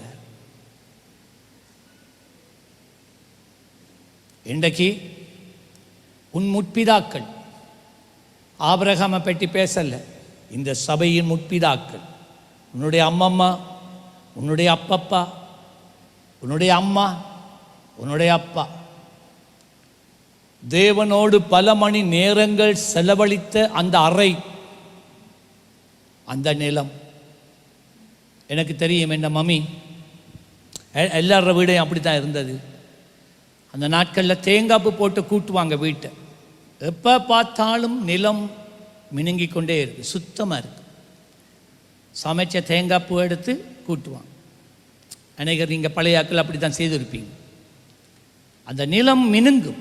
பொலிஷெல்லாம் போடுறது கிடையாது, அதுக்கெல்லாம் வேண்ட காசு கிடையாது, பொலிஷாக இருக்கு. அதை போல தான் அந்த ஜெபிக்கிற இடத்தை திரும்ப திரும்ப திரும்ப திரும்ப கூட்டுவா, நல்ல சுத்தமாக இருக்கும். எங்களோட மம்மி அவள் ஜெபிக்கிற இடத்துல எங்களை விளையாடக்கூட விட மாட்டான், எங்களை விளையாடக்கூட விட மாட்டான். அவள் சொல்லுவா, அது கர்த்தருடைய இடம். அதை போல தான் இங்கே அநேகர் இருக்கிறீங்க. ஆனால் இந்த சந்ததியோடு நான் பேசுகிறேன். தம்பி, தங்கச்சிமாரே, பிள்ளைகளே, இளம் சந்ததியே, நீ உன் தாயை போல, உன் தகப்பனை போல, உன்னுடைய அம்மம்மா, உன்னுடைய அப்பப்பா போல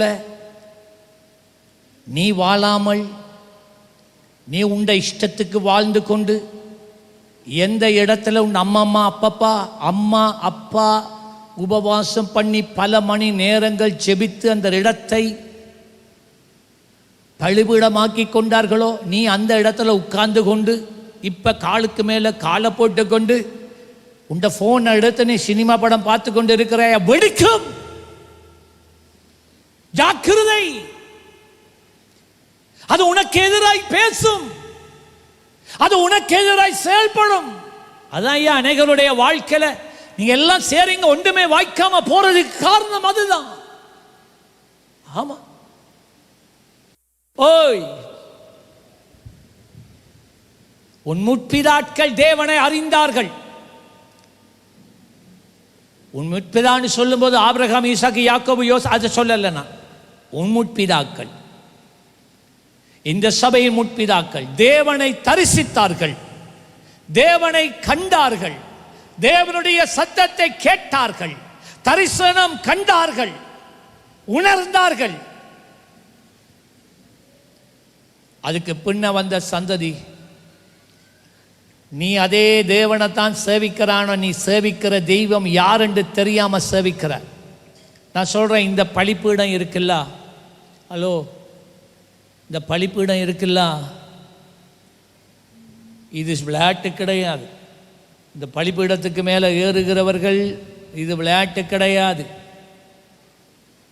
இது விளையாட்டு கிடையாது, இது பெத்தேல். பயப்பட வேணாம், நான் பேசுகிறேன், நான் இதுதான் சத்தியம். இது பெத்தேல். அதான் சிலரால் இந்த சபையில் நிற்க முடியுதில்லை. நான் திரும்ப சொல்கிறேன், அதால தான் ஒரு சிலரால் இந்த சபையில் நிற்க முடியுதில்லை. அதால தான் ஒரு சிலரால் இந்த செய்திகளை கேட்க முடியுதில்லை. பயத்தில் வெளியில் நிற்கிறாங்க, தூரத்தில் நிற்கிறாங்க, வராமல். பயங்கரமாக இருக்காம் செய்தியை கேட்டா. இது பயப்படுறதுக்கு ஒன்றும் இல்லை, இது சத்தியம். உங்களுக்கு பயந்து நான் பேசாமல் இருக்க போறதில்லை. நீங்க இந்த சத்தியத்துக்கு பயந்து சபைக்கு வராம இருக்கிறதுனால செய்தியை நிப்பாட்ட போறதும் கிடையாது. இது தேவனுடைய ஆலயம், இது தேவனுடைய பலிபீடம். இதுல நிக்கிறவங்க, நீங்க சும்மா தேவனை அறியாம வந்து நின்றீங்க, சிங்கம் வரும். சிங்கம் இல்லை, யானை வரும், உங்களுக்கு டெங்கு நுழம்பு வரும். ஞாயிற்றுக்கிழமை நல்லா தானே இருந்தால், திங்கக்கிழமை வைத்தியசாலையில்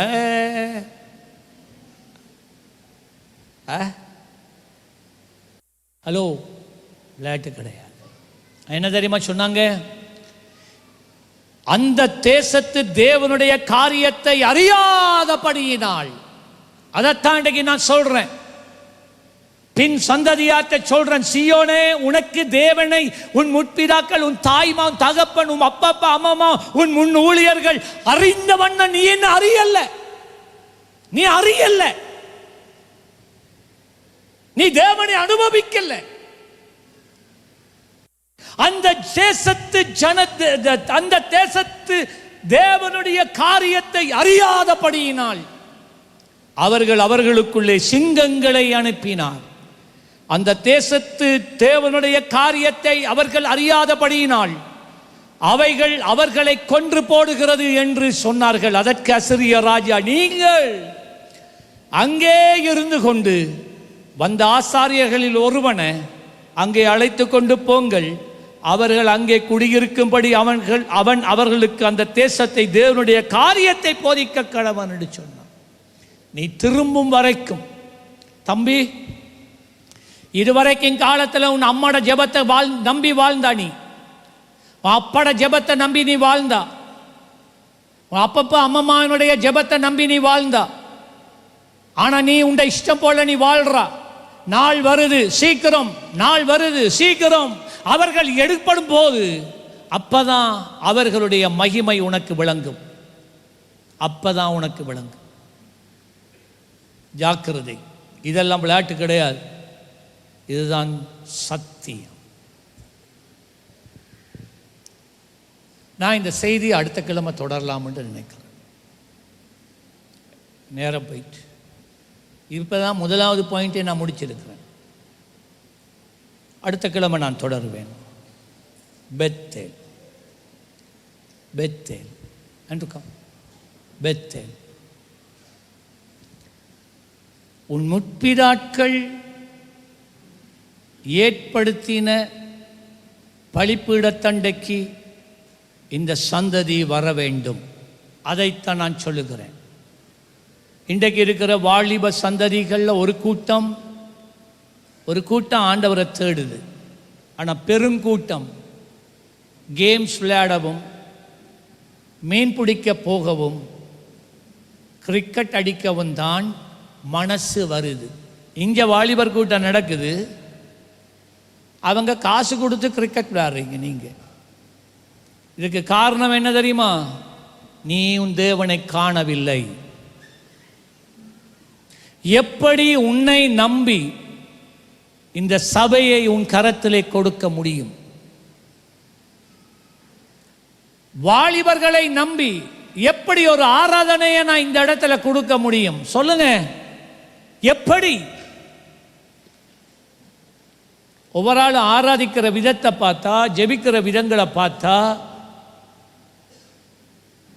விளங்கும் எந்த அளவு அந்த நபர்கள் தேவனோட உருக்கமாக நேரம் செலவழிக்கிறாங்க. ஏண்டா இந்த இடத்துல வந்துட்டு விளையாட முடியாது. அவ்வளவு நாங்கள் அந்த காலத்தில் அவ்வளவு நேரம் நாங்கள் ஜெபிப்போம்.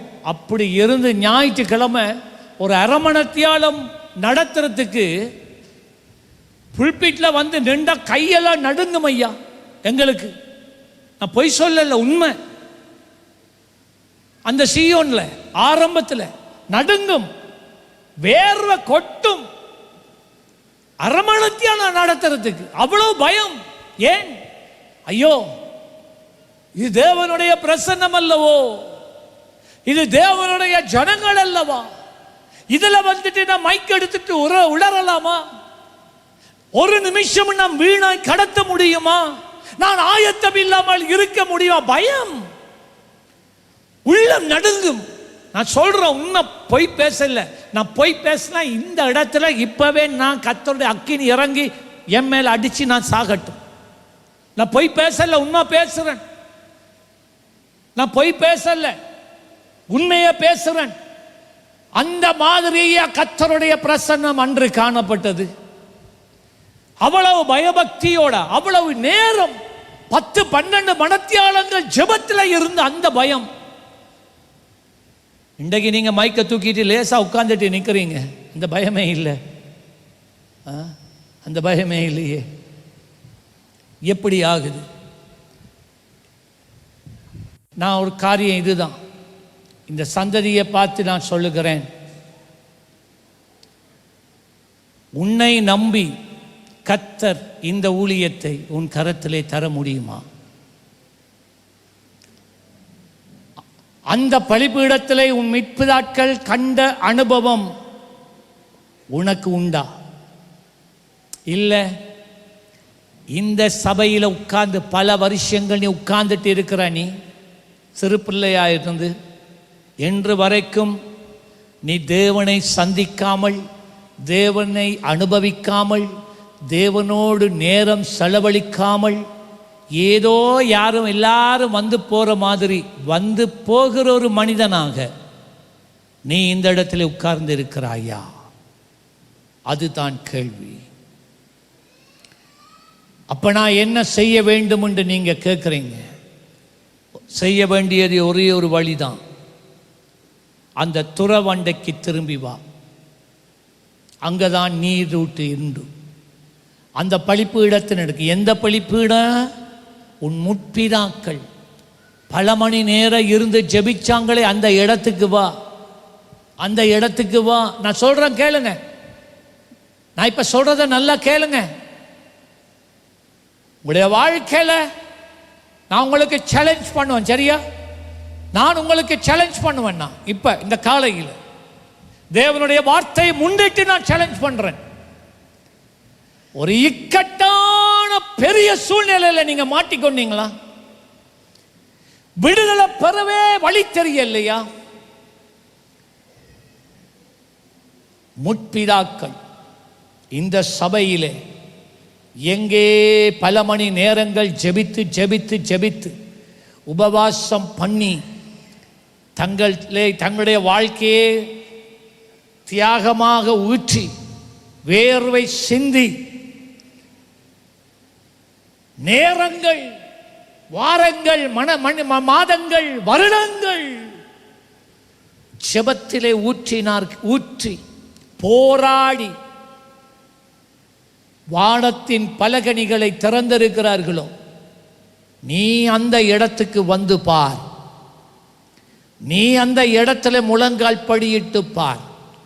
நீ அந்த இடத்துல இருந்து 2 கரங்களை வானத்துக்கு நேராக உயர்த்தி அப்பா என்று கதறிப்பார்.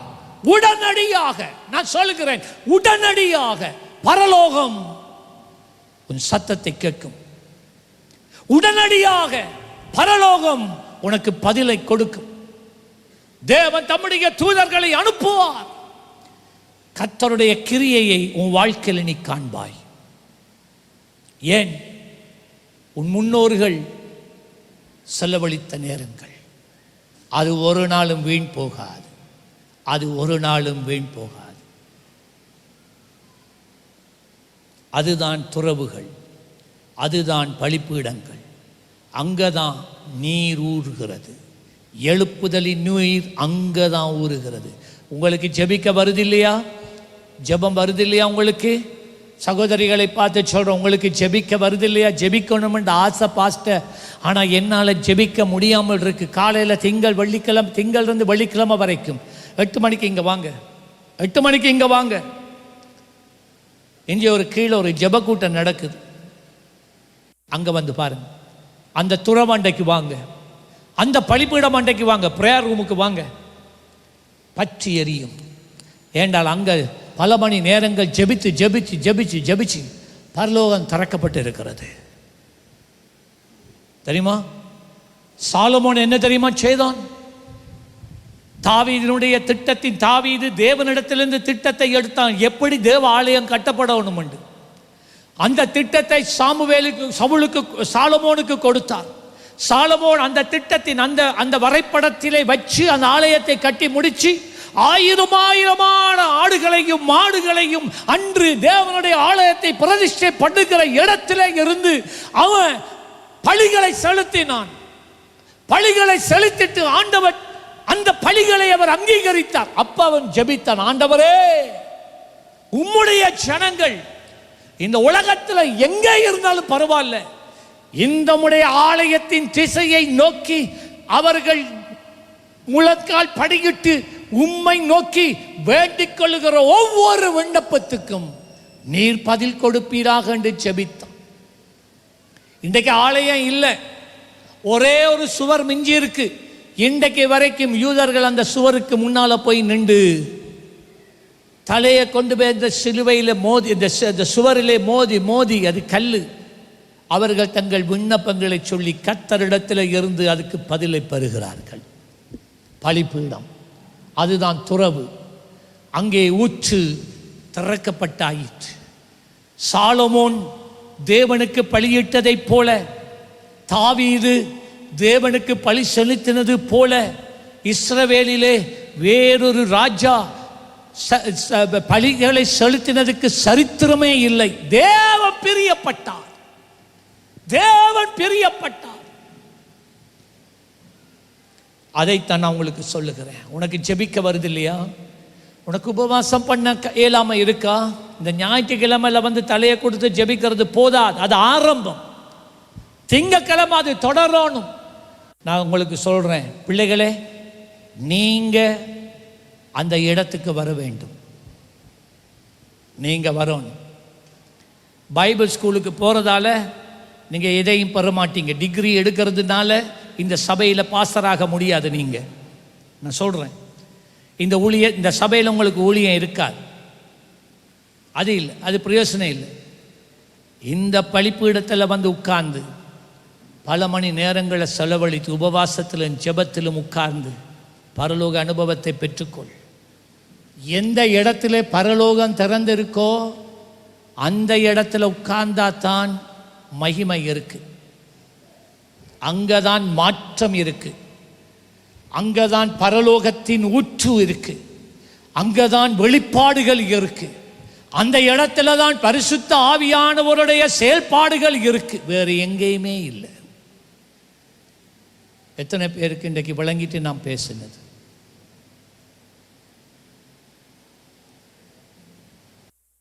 சரியான இடத்துல நீங்க நின்றா தேவனுடைய மகிமையை நீங்க காணலாம்.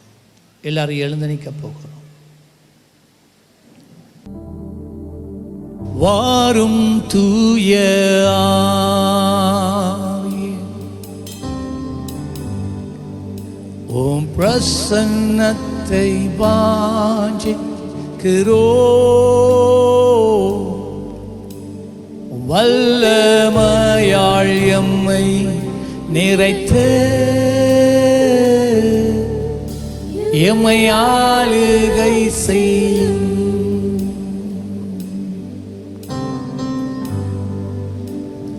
வாரும் தூய ஆவியே, உம் பிரசன்னத்தை வாஞ்சிக்கிறோம்.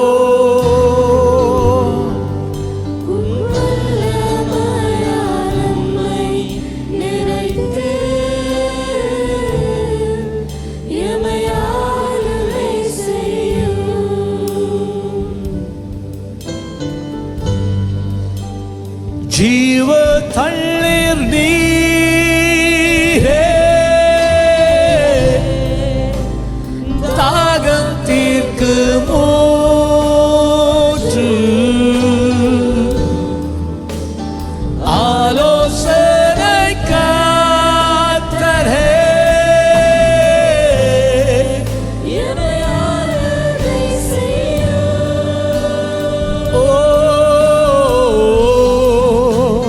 ஜீவ தண்ணீர் நீரே,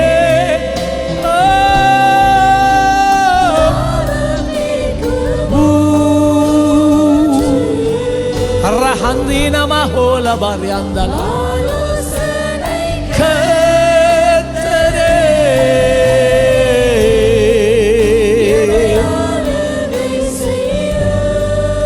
ஓ, சபை மாத்திரம் படிங்க. வாரும் தூய, வாரும்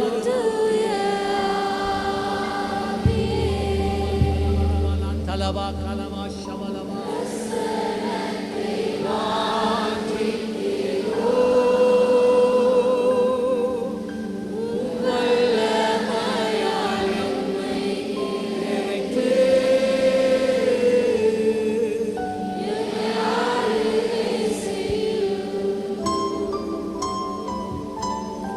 Oh சலபா.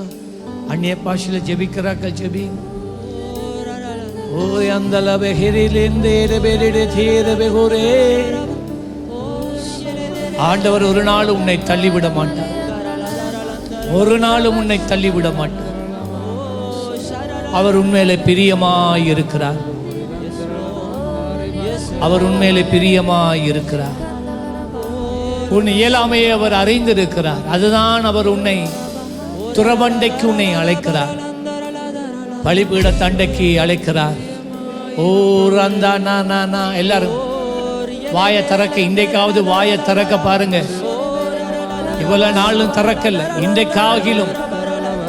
இன்றைக்காகிலும் ஓ அந்தல பெஹரிந்துல மஹுந்தேல பரபல துலபே கலியுசே லெபரிந்தலமா கலபரத்தேல பஹந்தால பத்தால பக்கே ரபத்து லெபருந்தேன மங்கள பரியலந்தலமா கெலெபே ரெபெத்தோல பெக்கா ஓரஹேல பஹந்தல பரல தரல பஹார பந்தே ஓஹோ ரிகதபா கிரெலெந்தோலெமோ e bala barikele dole meke e la la la kasandala makariasa.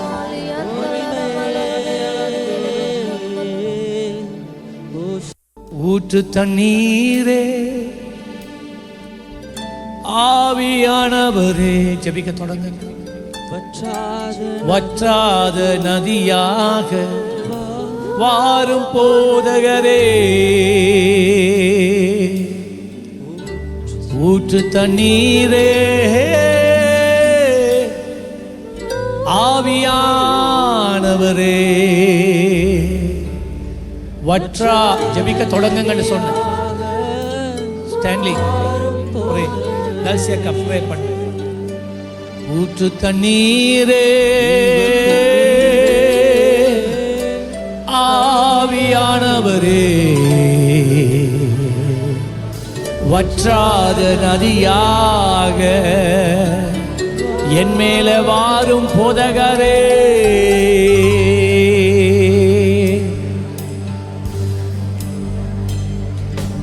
வருமையா போதகரே, வருமையா போதகரே. வற்றாத ஜீவ நதியாக, வற்றாத ஜீவ நதியாக, வற்றாத ஜீவ நதியாக,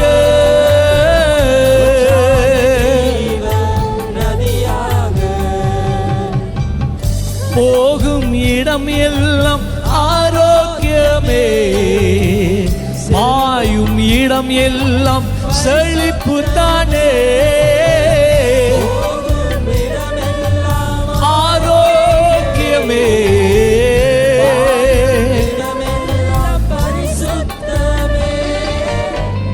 சேரும் இடம் எல்லாம் ஆனந்தமே. ரபா கந்தலா கசா தலபா, செல்லும் இடம் எல்லாம் செழிப்பு தானே ஐயா.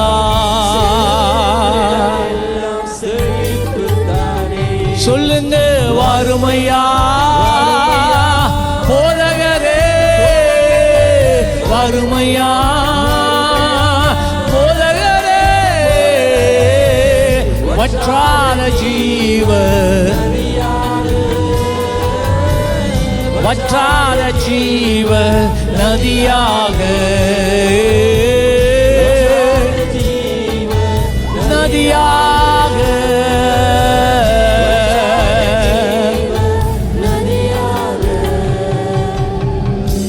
நீங்கள் ஒருவேளை முன்னாட்களிலே நன்றாக ஜெபித்தொருவராய் இருந்திருக்கலாம், உபவாசம் பண்ணி கர்த்தரோடு நேரம் செலவழிக்கிறவராய் இருந்திருக்கலாம். ஆனால் பிற்காலங்களிலே உண்டான மாற்றங்கள் நிமித்தம் அந்த ஜெப ஆவி உங்களை விட்டு நீங்கி போய் இருக்கிறதா? ஜெபிக்க முடியாமல் இருக்கிறதா? உபவாசம் பண்ண முடியாமல் இருக்கிறதா? தேவனை நெருங்க முடியாமல் இருக்கிறதா?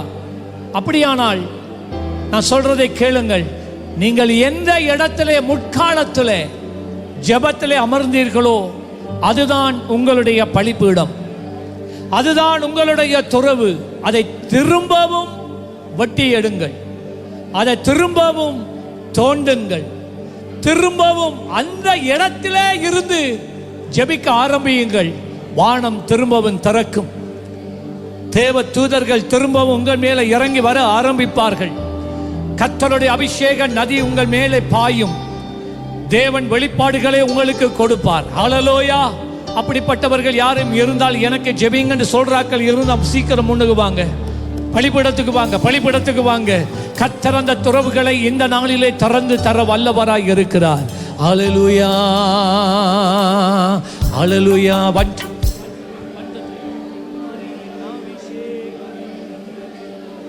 ஓரந்தலவா ரபத்தாலவா லெபக்காபரா.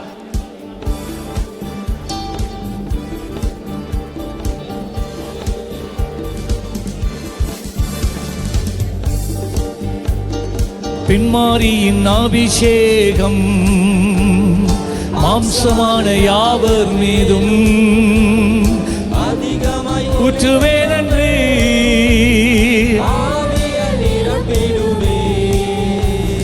பின்மாரியின் அபிஷேகம் மாம்சமான யாவர் மீதும் அதிகமாய் பொழிந்திடுமே, ஆவியால் நிரப்பிடுமே.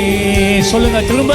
முன்மாரியின் அபிஷேகம் அம்சமான யாவர் மேலும் அதிகமாய் பொழிந்திடுமே,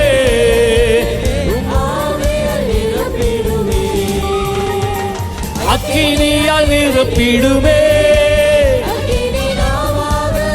திடுமே, பெரும் காற்றாக வீசிடுதே, ஜீவ நதியாக அக்கினியாய் இறங்கிடுமே, அக்கினி நாமாக அமர்ந்திடுமே. Jesus, Jesus, Jesus. எழும்பு பள்ளத்தாக்கினில் ஒரு சேனையை நான் காண்கின்றேன், அதிகாரம் தந்திடுமே, திக்க தரிசனம் உரைத்திடவே. எழும்பு பள்ளத்தாக்கிலே கையை தட்டி, கையை தட்டி, அதிகாரம் தந்திடுமே, அங்க தரிசனம் உயர்த்திடுமே. அபிஷேகம் இறங்கிடுமே, அக்கினி நாமாக ரகதா பகசகேதோ எபேகே சகிதோ பகாரியோ. கர்மேல் ஜெபவேளையில் கையளவு மேகம் காண்கின்றேன், ஆகாவும் நடுங்கிடவே, அக்கினி மலையாக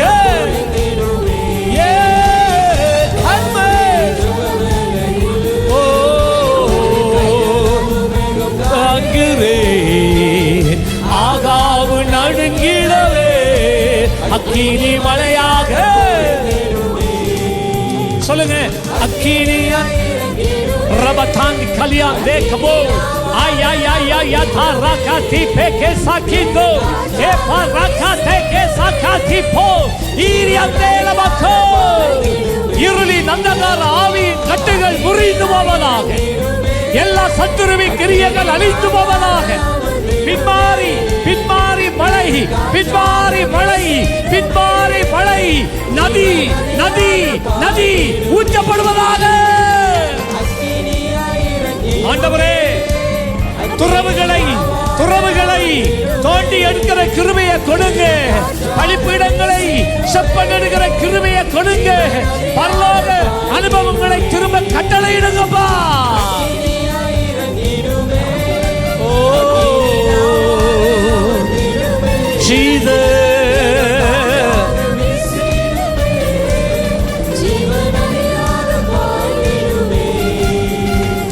சீனாய் மலை மேலே அக்கினி ஜுவாலையை நான் காண்கின்றேன்.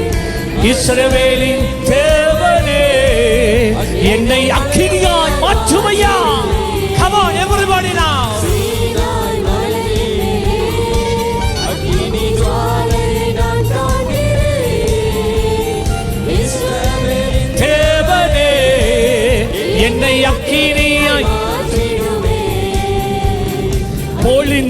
வல்லமை, உன்னதத்தின் வல்லமை, ஆவியின் வல்லமை. எல்லாரும் கையை தட்டி எல்லாருமா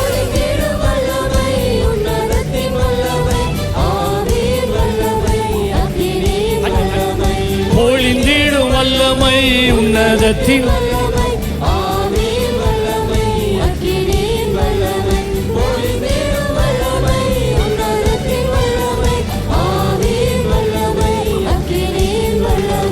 பெந்தெகோஸ்தே நாளில் போல பெரிதான முழக்கத்தோடு, பெந்தெகோஸ்தே நாளில் போல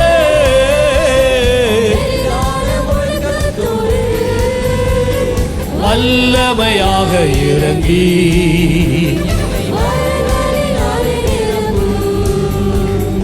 வல்லமையாக இறங்கி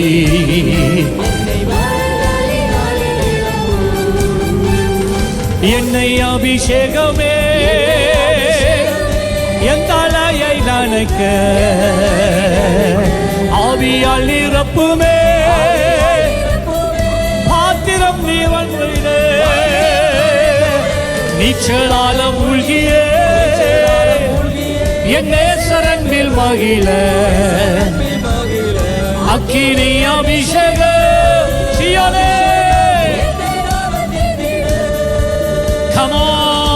உச்சப்பட வேண்டுமே, உன்னதத்தின் ஆவி உயிர்ப்பிக்க வேண்டும் எம்மை தேவா, உன்மாரியாக அன்று பொழிந்திட்ட ஆவியையோ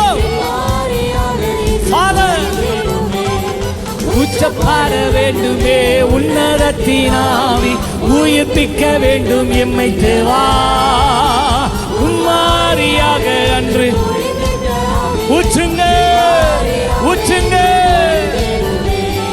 தேவ மைந்தன் இயேசுவை விசுவாசித்தோ, போதிக்கும் ஆவியால் நிரப்பிடுமே,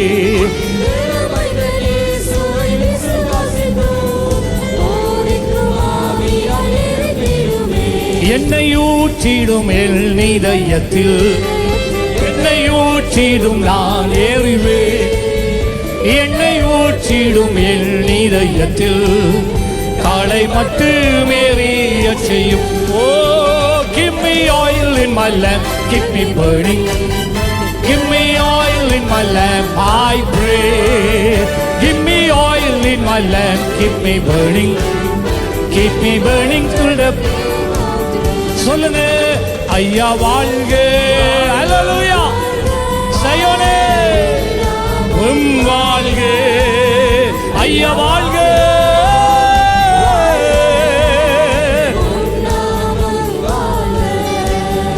ஐயா வாழ்க வாழ்க, உம் நாமம் வாழ்க, ஐயா வாழ்க,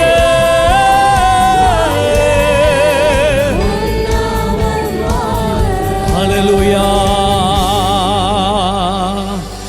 இப்பொழுது நம்முடைய கர்த்தராகிய இயேசு கிறிஸ்துவினுடைய கிருபையும் பிதாவாகிய தேவனுடைய அன்பும் பரிசுத்த ஆவியானவருடைய அந்யோன்ய ஐக்கியம் உங்கள் அனைவரோடும் கூட இன்றும் எப்பொழுதும் கூடவே இருப்பதாக. சேர்ந்து சொல்லுவோம், என் ஆத்துமாவே கர்த்தரை ஸ்தோத்திரி, என் முழுவதுமே அவர் பரிசுத்த நாமத்தை ஸ்தோத்திரி, என் ஆத்துமாவே நீ கர்த்தரை ஸ்தோத்திரி, அவர் செய்த சகல சகல சகல உபகாரங்களையும் மறவாதே. ஆமேன் ஆமேன். வந்ததுக்கு நன்றி. கர்த்தர் உங்களை ஆசீர்வதிப்பார். ஓய்வு நாள் பாடசாலை கீழே நடக்கிறது, பிள்ளைகள் ஓடிப்போங்கள். கர்த்தர் ஆசீர்வதிப்பாராக. ஆமேன். பிரியமானவர்களே, எமது ஆராதனையுடன் இணைந்திருந்தமைக்கு எங்கள் மனமார்ந்த நன்றிகளை தாழ்மையுடன் கூறிக்கொள்கிறோம். இந்த ஆராதனை உங்கள் ஆத்துமாவுக்கு மிகுந்த ஆசீர்வாதமாக இருந்திருக்கும் என விசுவாசிக்கிறோம். தொடர்ந்தும் எம்முடன் இணைந்திருங்கள். கர்த்தர் தாமே உங்களை ஆசீர்வதிப்பாராக.